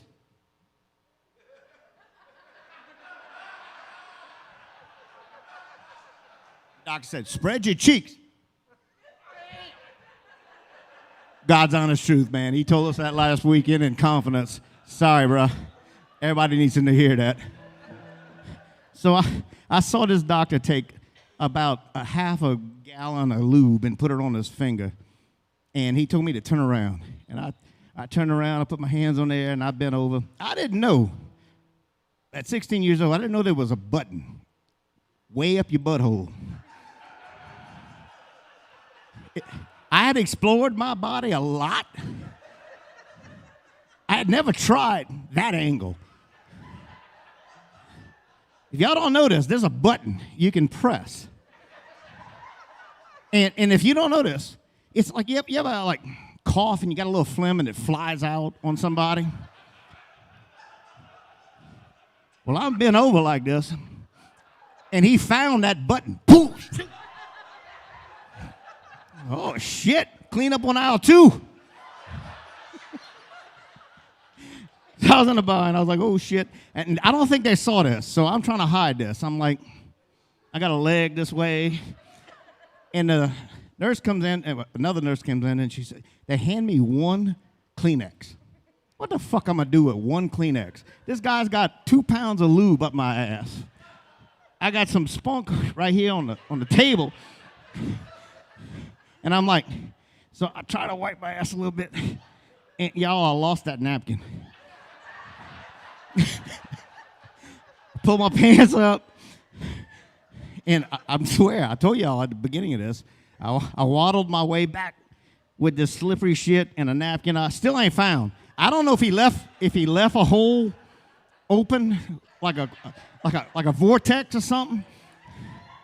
Because I still ain't found that little napkin. That Kleenex has been gone. So I made my way back. I walked through the lobby. I think everybody thought I just got my first period because I was walking funny. I got in my truck, and I told you at the beginning of this thing, I crawled on that seat. I made the fetal position. I sucked my thumb, and I cried. Thank y'all.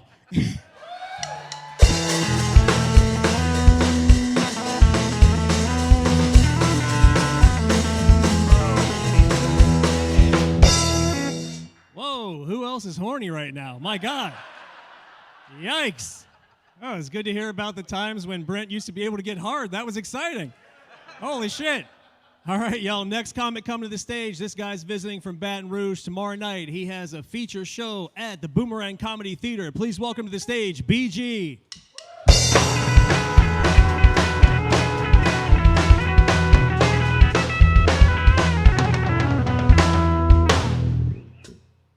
Hello, Homer. How y'all doing tonight? All right, hey, y'all have been a great crowd so far, so let's keep that up, all right? So, I've been married for 17 years to the same woman. And, recently I decided I wanted to do something different with my life, so I leaned over to her and I was like, baby, I think I want to be a stand-up comedian. And I've never heard her laugh so hard in her life. So I knew I was funny, so I became a stand-up comedian. But so yesterday morning I woke up, and I'd been doing this for a few months now. And I woke up and I was thinking to myself, laying in bed, I was like, I think I want to quit my job and just do comedy full time, like some of these professional guys. Well, I thought about it, and then I thought about telling my wife. So I got up and went to work because I knew that wasn't going to go well at all. So we had a rough patch lately, and we started going to counseling. And I'm trying to be a better person. The counselor told me that I needed to spend more of me time as us time, right? Well, I don't have a whole lot of me time. So I went ahead and I started looking at the times that I'm by myself, and I cut about 15 minutes off of my poop time, which gave me an extra hour out the day. So I get to spend a little more time with my wife. So that's great. That's been great. So I thought I'd start trying this sexting thing with my wife, kind of boost up our relationship a bit, make it a little more hot and sexy. So I'm at work, and it's lunchtime, and I'm eating my Wendy's, right? And I'm eating a French fry, and I'm like, you know what? I'm gonna send her one of those sex things, where you type it in and you be all sexy. So I said, I'm eating a fry right now. I wish it was between your legs. I was like, yeah, that's good. She's gonna get all hot and bothered at work. She's gonna check her phone while she's teaching class and be like, ha ha ha. So I felt the buzz. I pulled out my phone. I was like, she goes, you wish I had a French fry dick? I was like, what the fuck? Turns out I'm not good at the sexting thing. So, my counselor also said that I need to be a better father. So, I started digging down deep and, thinking about my father. So when I was 18 years old, my father was arrested for child molestation. And it was a pretty hard time in my life to know that he has done stuff like that. But then it got me thinking, I was never molested. What the fuck's wrong with me? I mean, I thought I was a cute kid, I had a couple girlfriends and stuff. What the fuck I wasn't touched, Not even a little tickle, He bathed me once. Nothing. But that's okay because I'm living a good life and I'm going to be a better father by not leading by his example. All right, you guys have a good night.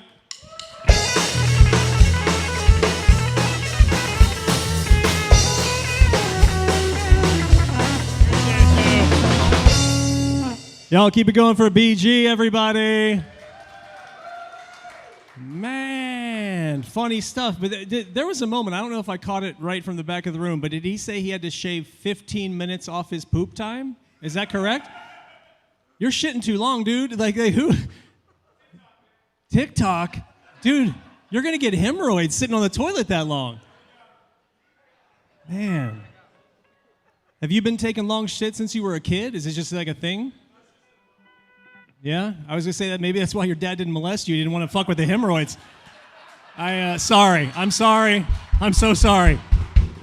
I'm so sorry. I'm just thinking it through. I'm just sorry. I'm so sorry.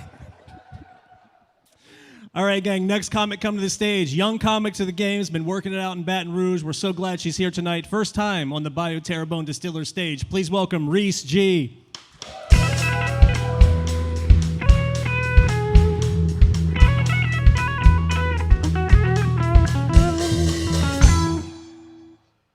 Hey, who here's never met their grandfather before?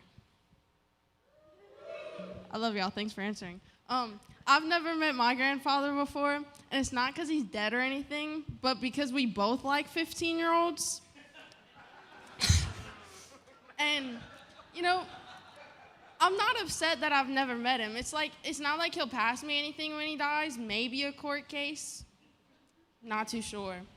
And I don't know why teens would even like him. Like, I saw him for the first time in a TikTok, my dad's TikTok, and he had, like, wrinkles going everywhere. It was probably, like, triple my body weight. And I'm like, holy shit, that's in my genes. But I can't tell anyone that or he might go back to jail.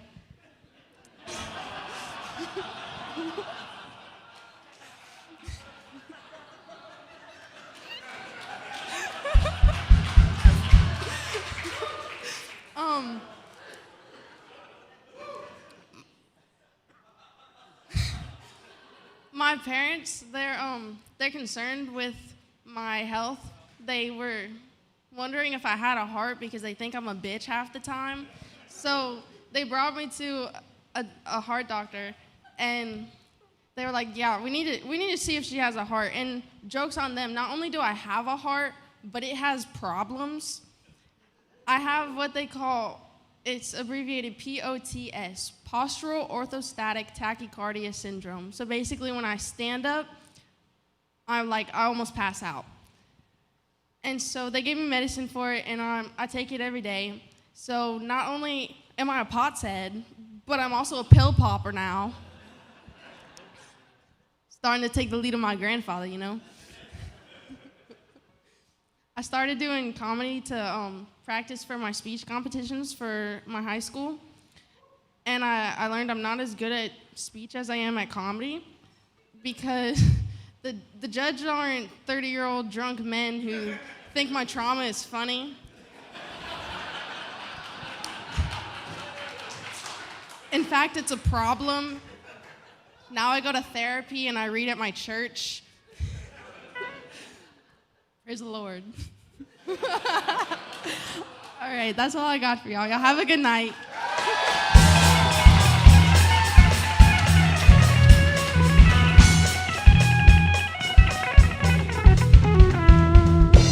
Holy shit, guys. Reese G, everybody. Let her hear it. What the fuck? Man. Like, I had a lot of fun watching the feature comedians, but in less than 3 minutes, Reese got 2 applause breaks. That's fucking amazing. One more time for Reese, everybody. Let her hear it. Beautiful stuff. All right, y'all, so the first time I ever hosted this show here, during the open mic portion, somebody came up as a tribute to Mitch Hedberg. And then in the months that came, tribute to Norm Macdonald, tribute to Bob Saget, tribute to Gilbert Gottfried. This guy really loves dead comedians. And we've come full circle because tonight we're back with a tribute to Mitch Hedberg. Bring it on up.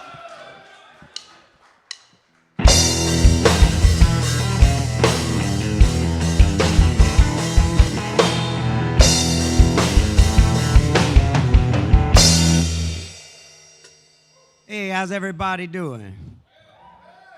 Yeah, normally I do dead comics, and normally I write my own stuff, but didn't have a whole lot of time this month, so I'm going to read some jokes. But before I get to fantasy, I'm going to tell you something that happened for real. Had a couple weeks ago, I got my first vasectomy, and hopefully my only one. So I was sitting there on the bed, and the nurse came, and she started telling me all the procedures they're going to do, all the cutting and the searing and the chopping and just a lot of stuff going on. It's the first time I really got paused and said, I don't know if I could do this. So my doctor came up, and I said, Doctor, are you sure this even works? And he says, yes, I know it works. I said, okay, because I had a friend about a year ago who had it done, and he said the only thing that happened is it changed the color of his baby. Oh, shit, we got a couple in here. I didn't see that coming out. But now we're going to get into the fantasy, just a little Mitch Hedberg. You know, I could type 101 words a minute, but it's in my own language. This suit is dry clean only, which means it's dirty.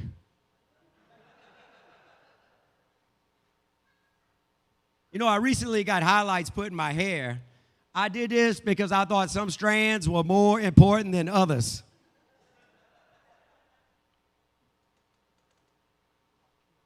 I used to do drugs. I still do, but I used to too.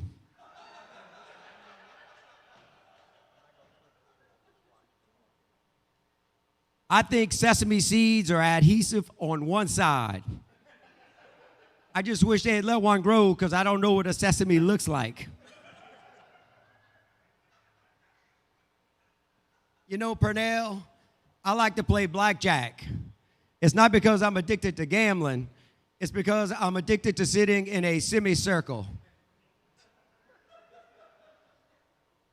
I knew that one was risky. One time, me and my friend Dwayne, we did acid. But to evade the authorities, we decided to take a walk in the woods. Well, we did evade the authority, but we didn't evade a bear. Next thing I know, my friend Dwayne has his hand in the air, and he's pledging to prevent all forest fires. And then when we narrowly escaped, he came over to me and he put his arm around me and goes, "Smokey is way more intense in person." You know, I think if you can drink a whole case of O'Doul's in one sitting, then you are a non-alcoholic. Bigfoot is blurry. That is the problem. It is not the photographer's fault.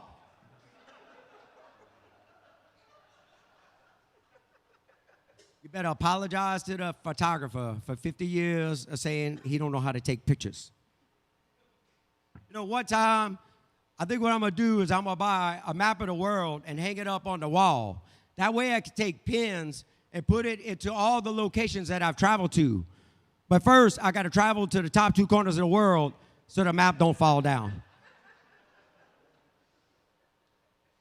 You know, they say you can't please all people all the time, and I think all of you are here tonight. Thank you.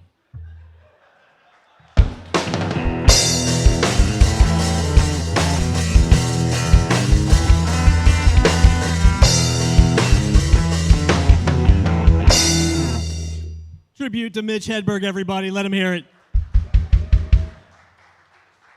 All right, gang. Next comic coming to the stage. He is a Comedy on the Bayou favorite. Please welcome Tall Brian.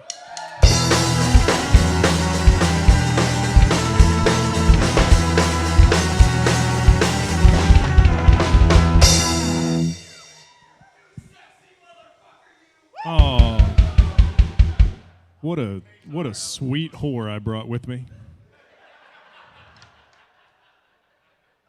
Just gonna get into it. We don't have very much time here. We're getting to the end of the time where we can use COVID as an excuse to not see shitty relatives. You know, like I work in the service industry. You might have seen me in the back selling food and drinks. I can just say, like, you know, my grandma's really old, so I don't want to be around Graham because I'm around the general public all the time. I don't know who's sick. I don't want to get her contact. But really, I just don't want to see my shitty uncles anymore. You know, whatever. That didn't go as well as it did last time. That's fine. But it's just a transitional joke. It's fine. It doesn't have to be funny. I can't wait until kids are studying COVID in school, like 20 years from now, and they have to listen to their teachers say, yeah, we had this lockdown, and all the white people watched this show called Tiger King and learned how to bake bread. It's pretty much all they did. I still haven't watched Tiger King. I don't give a shit, honestly. If I wanted to listen to meth heads talk about tigers, I would have moved to Baton Rouge a long time ago.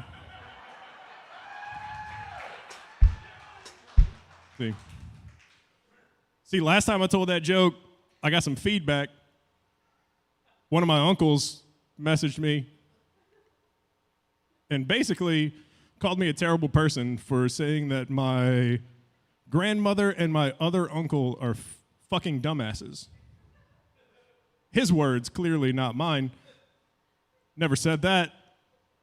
But, whatever. Just to clear things up, I really just want to clear things up. So, none of my uncles have ever done anything bad to me.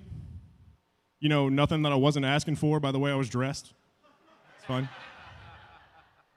That's a joke about my Uncle Danny, to keep things clear. Whatever. I am a terrible person. He's right. He's not wrong. But it's not because I called my grandma a fucking dumbass.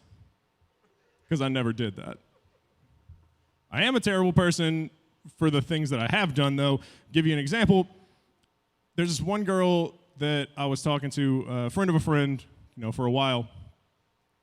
And we were hanging out, everybody was there, and she was having a bad day, and I didn't know why, so I just, sat down and stayed quiet because I have trouble reading social cues.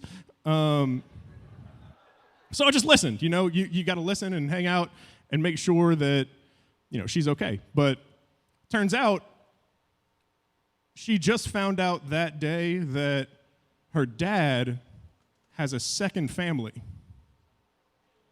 Now, that was the right reaction, not great. What I should have said was, wow, that's terrible. I'm so sorry. That's awful. That's crazy. If there's anything I can do, let me know. I'm here for you. What I said was, wow, that's crazy. That's crazy. How do you know you weren't the second family? True story. I'm gonna leave y'all with this thought. I work with a guy who's colorblind, and he just got these glasses that let him see colors the way everybody else sees colors for the first time, and I was so happy for him. I was so hyped because he was hype. But I was so happy until he let me try the glasses on, and I realized how many white people I worked with. All right, thank y'all. I've been Tall Brian. Tip your bartenders.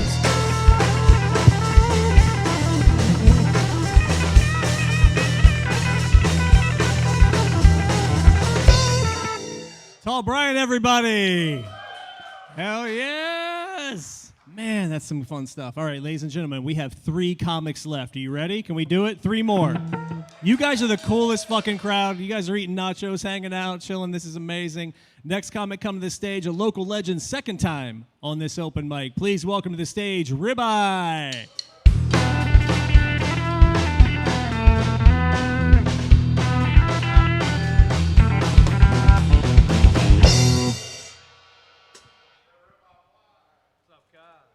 Boy, you messed me up. What's up, y'all? How y'all doing? Ribeye from a little community called St. Charles, not the parish, between Thibodeau and Raceland. And on a ride in, I had to stop at Bar Blue Pond, try to give me a trank gun because recent events on Facebook, they had a tiger loose in Homer. All we got down the bypass is met Babettes and mechanics.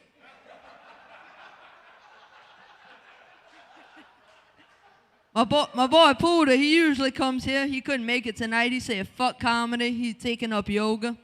Nah, I'm just clowning. What up, Pooh? We love you, brother.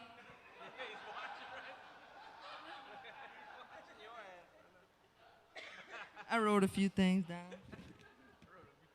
That just came to my mind. Man, we got some celebrities in the house. We got Noak New and the Wild Matus. And right here in the front row, we got Big Chief from Street Outlaws. The only reason I watch that show is to see you when you go backwards like this or holler at the TV. Trip on your feet. Nah, but most of y'all think I'm probably a kid. I'm actually I'm 36 years old.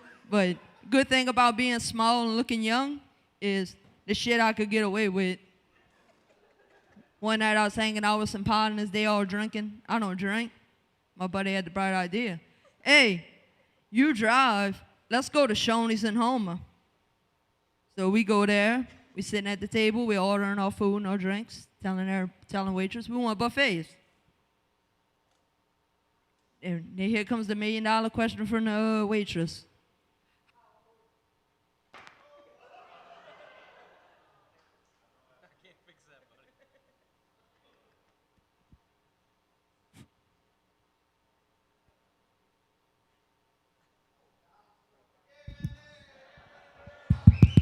All right, we back. So the $1 million question is, the waitress asks, how old is he? She points at me. My drunk buddy next to me grabs me around my shoulder and said, this is my little brother. He's 10. So I ate for free that night. Then after I smashed that buffet down about 5 times, went outside, lit me up a cool, jumped in that Mitsubishi Galant, and we skirted off. We didn't even make it 5 minutes down the road. Blue light special. Terrebone's finest. Pull over, he walks up to the vehicle and is like, are you even old enough to be drunk? That cougar. Are you old enough to be driving? I said, yes, sir. Here you go. Here's my driver's license. Looked at my driver's license. All right, you good to go? He said, if I could pull it off, I'd be eating free buffets too. So that's it for me. Y'all have a good night. Thank y'all.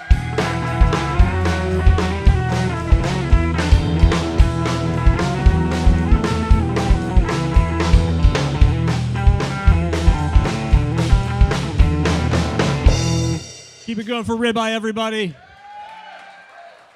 Hanging in tough during the technical difficulties. Good shit. But something I noticed about this crowd is y'all really love regional references. Like, even if a comic's not doing well, like, they'll say something. This is not about Ribeye, but they'll say something regional, and you guys will all lose their, like, it's crazy. Like, I think it's time that I should confess that I lost my virginity in the food court at the Southland Mall. I just Googled the nearest mall. It's so easy. You guys are so easy. All right. We have 2 comics left for you. A lot of... Hey, look.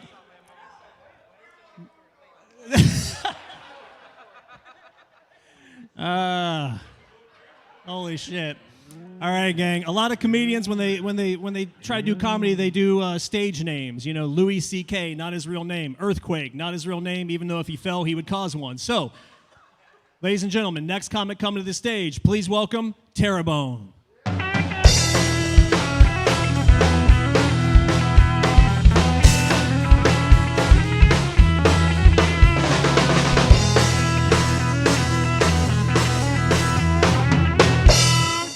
Hey, y'all, my real name is Terrebone from down the bayou, and I want to give it up for the band because this lady right here is carrying my brother's baby right now. Yeah, I'm going to be a no? What?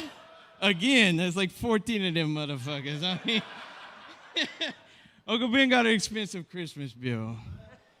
It's all right. You know, I thought about it for a little bit, and I wanted to talk about it. I figured out that my grandparents, you know, I'm from down the bayou, as you can probably tell a little bit. I'm from Golden Meadow. We went down the bayou, and my grandparents, they would tell me things about my bird all the time that I was really confused young man. I had to walk around holding my bird because my grandpa told me it would fly away. So here I am, I'm holding my bird. I'm trying not to make it fly away.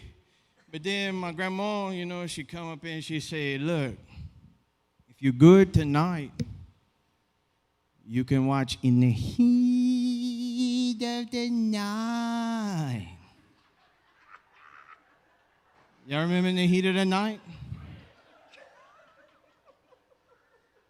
If you was good, you got to watch In the Heat of the Night.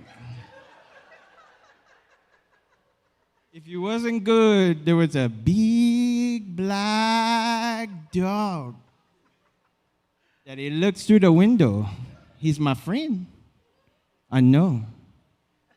And if he's looking for little boys that aren't asleep. And if they ain't asleep, he jumps up and he bites their birds off.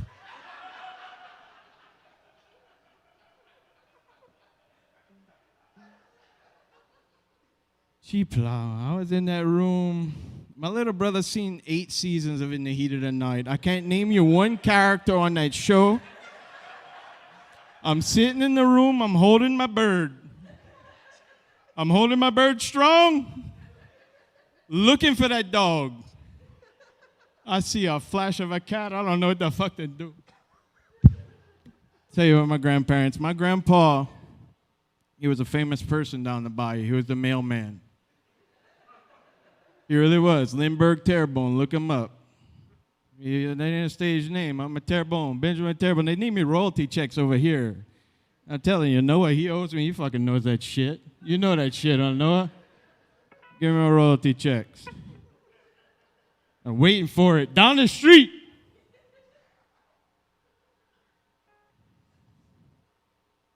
So we were looking at my grandpa. He was the first man to run the mail down the bayou and go to Meta. All right? Rode his bike. That's how long ago that was. While he was riding his bike, they said, hey, Lindbergh, you've been riding your bike so long, you need a truck. Yeah, he went, no, didn't he? You see, my grandpa was kind of a macro. You can't hide a truck behind the house.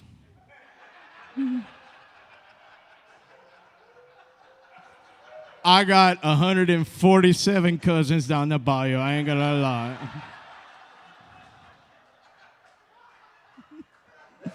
Y'all look that up. That's true, yeah.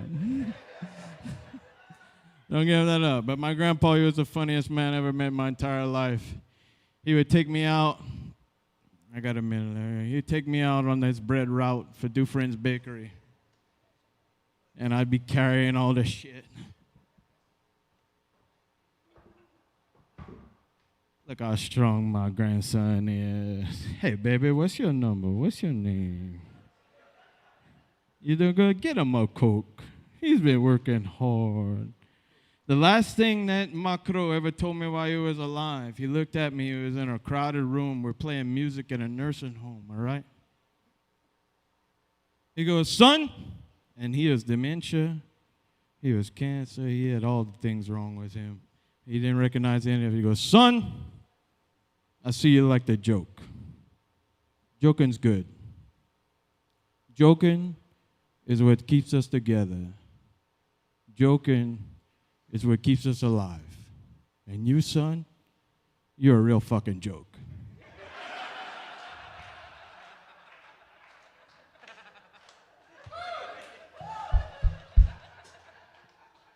And then he pulled me real close to him. He hadn't talked to nobody all day. This man has Alzheimer's. He has testicular cancer. He had problems with his life, you know, but not joking. He grabs me real close. This is the last thing this man ever said to me when he was alive. And he goes, pussy's first. If it's not, it's a close damn second. Thank y'all. I am Terrebonne from down the bayou.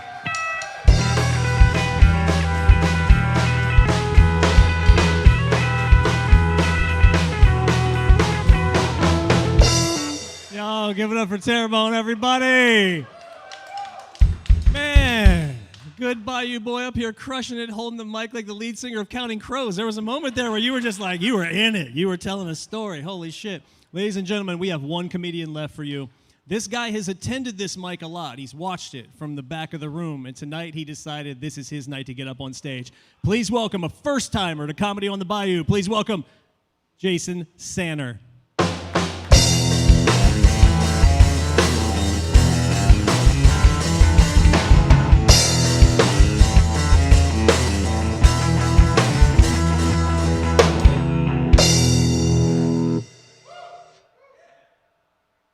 Thank you. All right. So, you might have told you, my name is Jason Sanner. I'd like to thank my parents for coming out tonight. I love you too, Dad. So, like he said, I have never done this shit before in my life. So, this is it. This is my first time. I'm going to be reading from this phone because everything I say tonight has been written on this phone since 6 p.m. tonight. So, you know what? If you like what I say, 5 drinks is the fucking magic spot. If you don't eat like what I said tonight, then maybe you need to have 5 drinks or more. So, but trust me when I say this is not what my parents imagined whenever they say, Jason, what's he going to do in life? Well, he took his first step, and they were expecting me to have like a law practice tonight. Well, you know what? I guess the joke's on you. I'm up here doing this shit. You're not laughing at me, but I guess the joke's going to be on you when you can't wipe your own fucking ass, and I'm out there living my best life. So, all right. Calm down, guys. I appreciate your enthusiasm, but I really think you're wildly overestimating the high level of comedy or entertainment that you're going to get here tonight. Because, 5 drinks.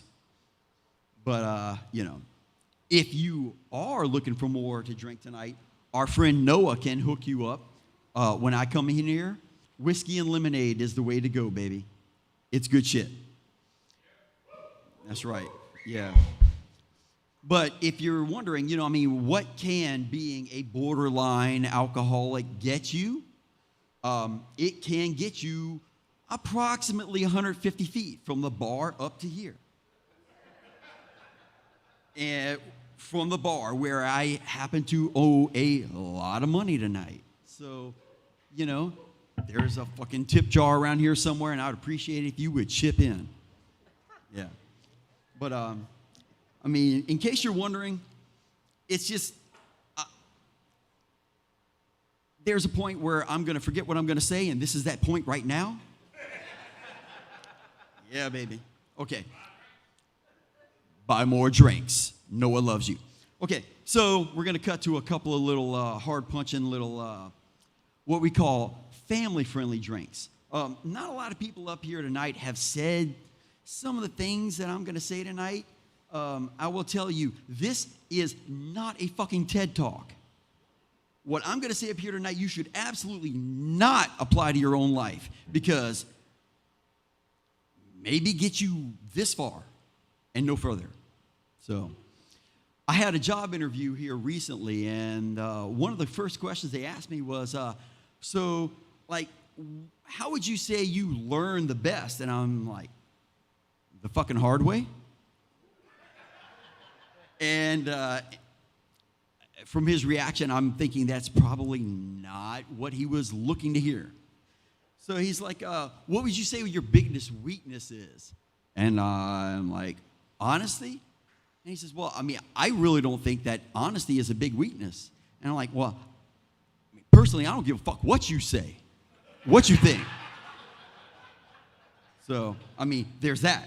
And needless to say, I am still looking for a new job. So, yeah. But, you really don't want it. I'm one of those guys, everybody's got one of those guys in a group that you don't want to get a few drinks in me because you have no earthly idea what's going to come out of my mouth. I lack that brain mouth filter. That's kind of what kept me from getting into the really good schools. I'm sorry, Mom. But, it is what it is. So, a few weeks ago, I'm sitting there at work, and one of the other guys, we're talking about where we came from and what we do. And one of the guys goes like, what's the dumbest thing you've ever done? I'm like, well, it's mighty bold of you to think that I have fucking peaked. That I've done the dumbest shit yet that I'm going to do. Because I've still got a lot of time ahead of me, assuming I don't die on the way home from work today. So, yeah. So, yeah. So last weekend, I was at my parents' house, and I saw my dad's kind of walking around the house, and he's like, hey, how you doing? And I'm like, something don't seem right. So I go home. Then a few weeks later, I see my dad's bare ass. And I'm like, I'd really appreciate it if you wouldn't text me that kind of shit. Because it's not like I'm not already fucking scarred enough as it is, but I got to deal with that now. Yeah, so. A really good buddy of mine, we're going to call him Not Stu. And he was married. and he was married to this chick, and everybody was like, man, dude, she's fucking hot as shit. I don't know how you got this chick. She's amazing. That's trophy wife. And they were right. She was a trophy wife. Unfortunately, turns out that she was a participation trophy wife. And we found out the hard way that fucking everybody that showed up got to have her. Stu's no longer married. But he's not Stu as much. He's no longer married, but he's a much happier guy now. So thank you. My name is Jason Sander. If you thought I was funny, if not, my name is Noah. So have a good evening.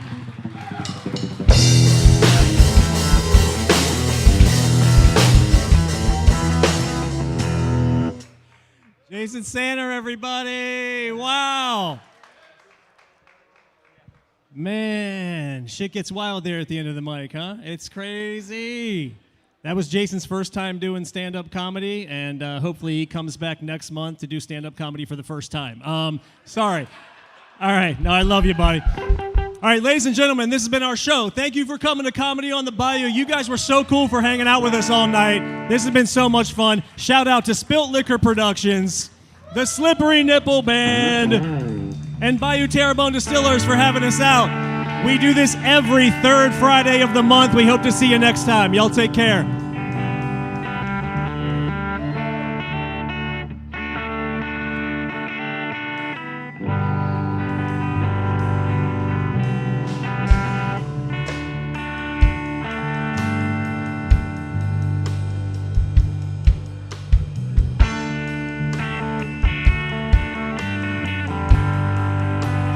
Thank y'all once again for coming out to Bayou Terrebonne Distillers Comedy on the Bayou. Give it up for the Slippery Nipple Band. On that guitar, Mr. Tired Benoit, everybody. Slapping the bass all night long, Mr. Ali Malonson, everybody. Beating them drums. Tuned by Norm himself, Mr. Mitchell Traha. We do this third Friday every month. Come on out. Tip your bartenders. Be safe. Go rub a nipple or two. Good night.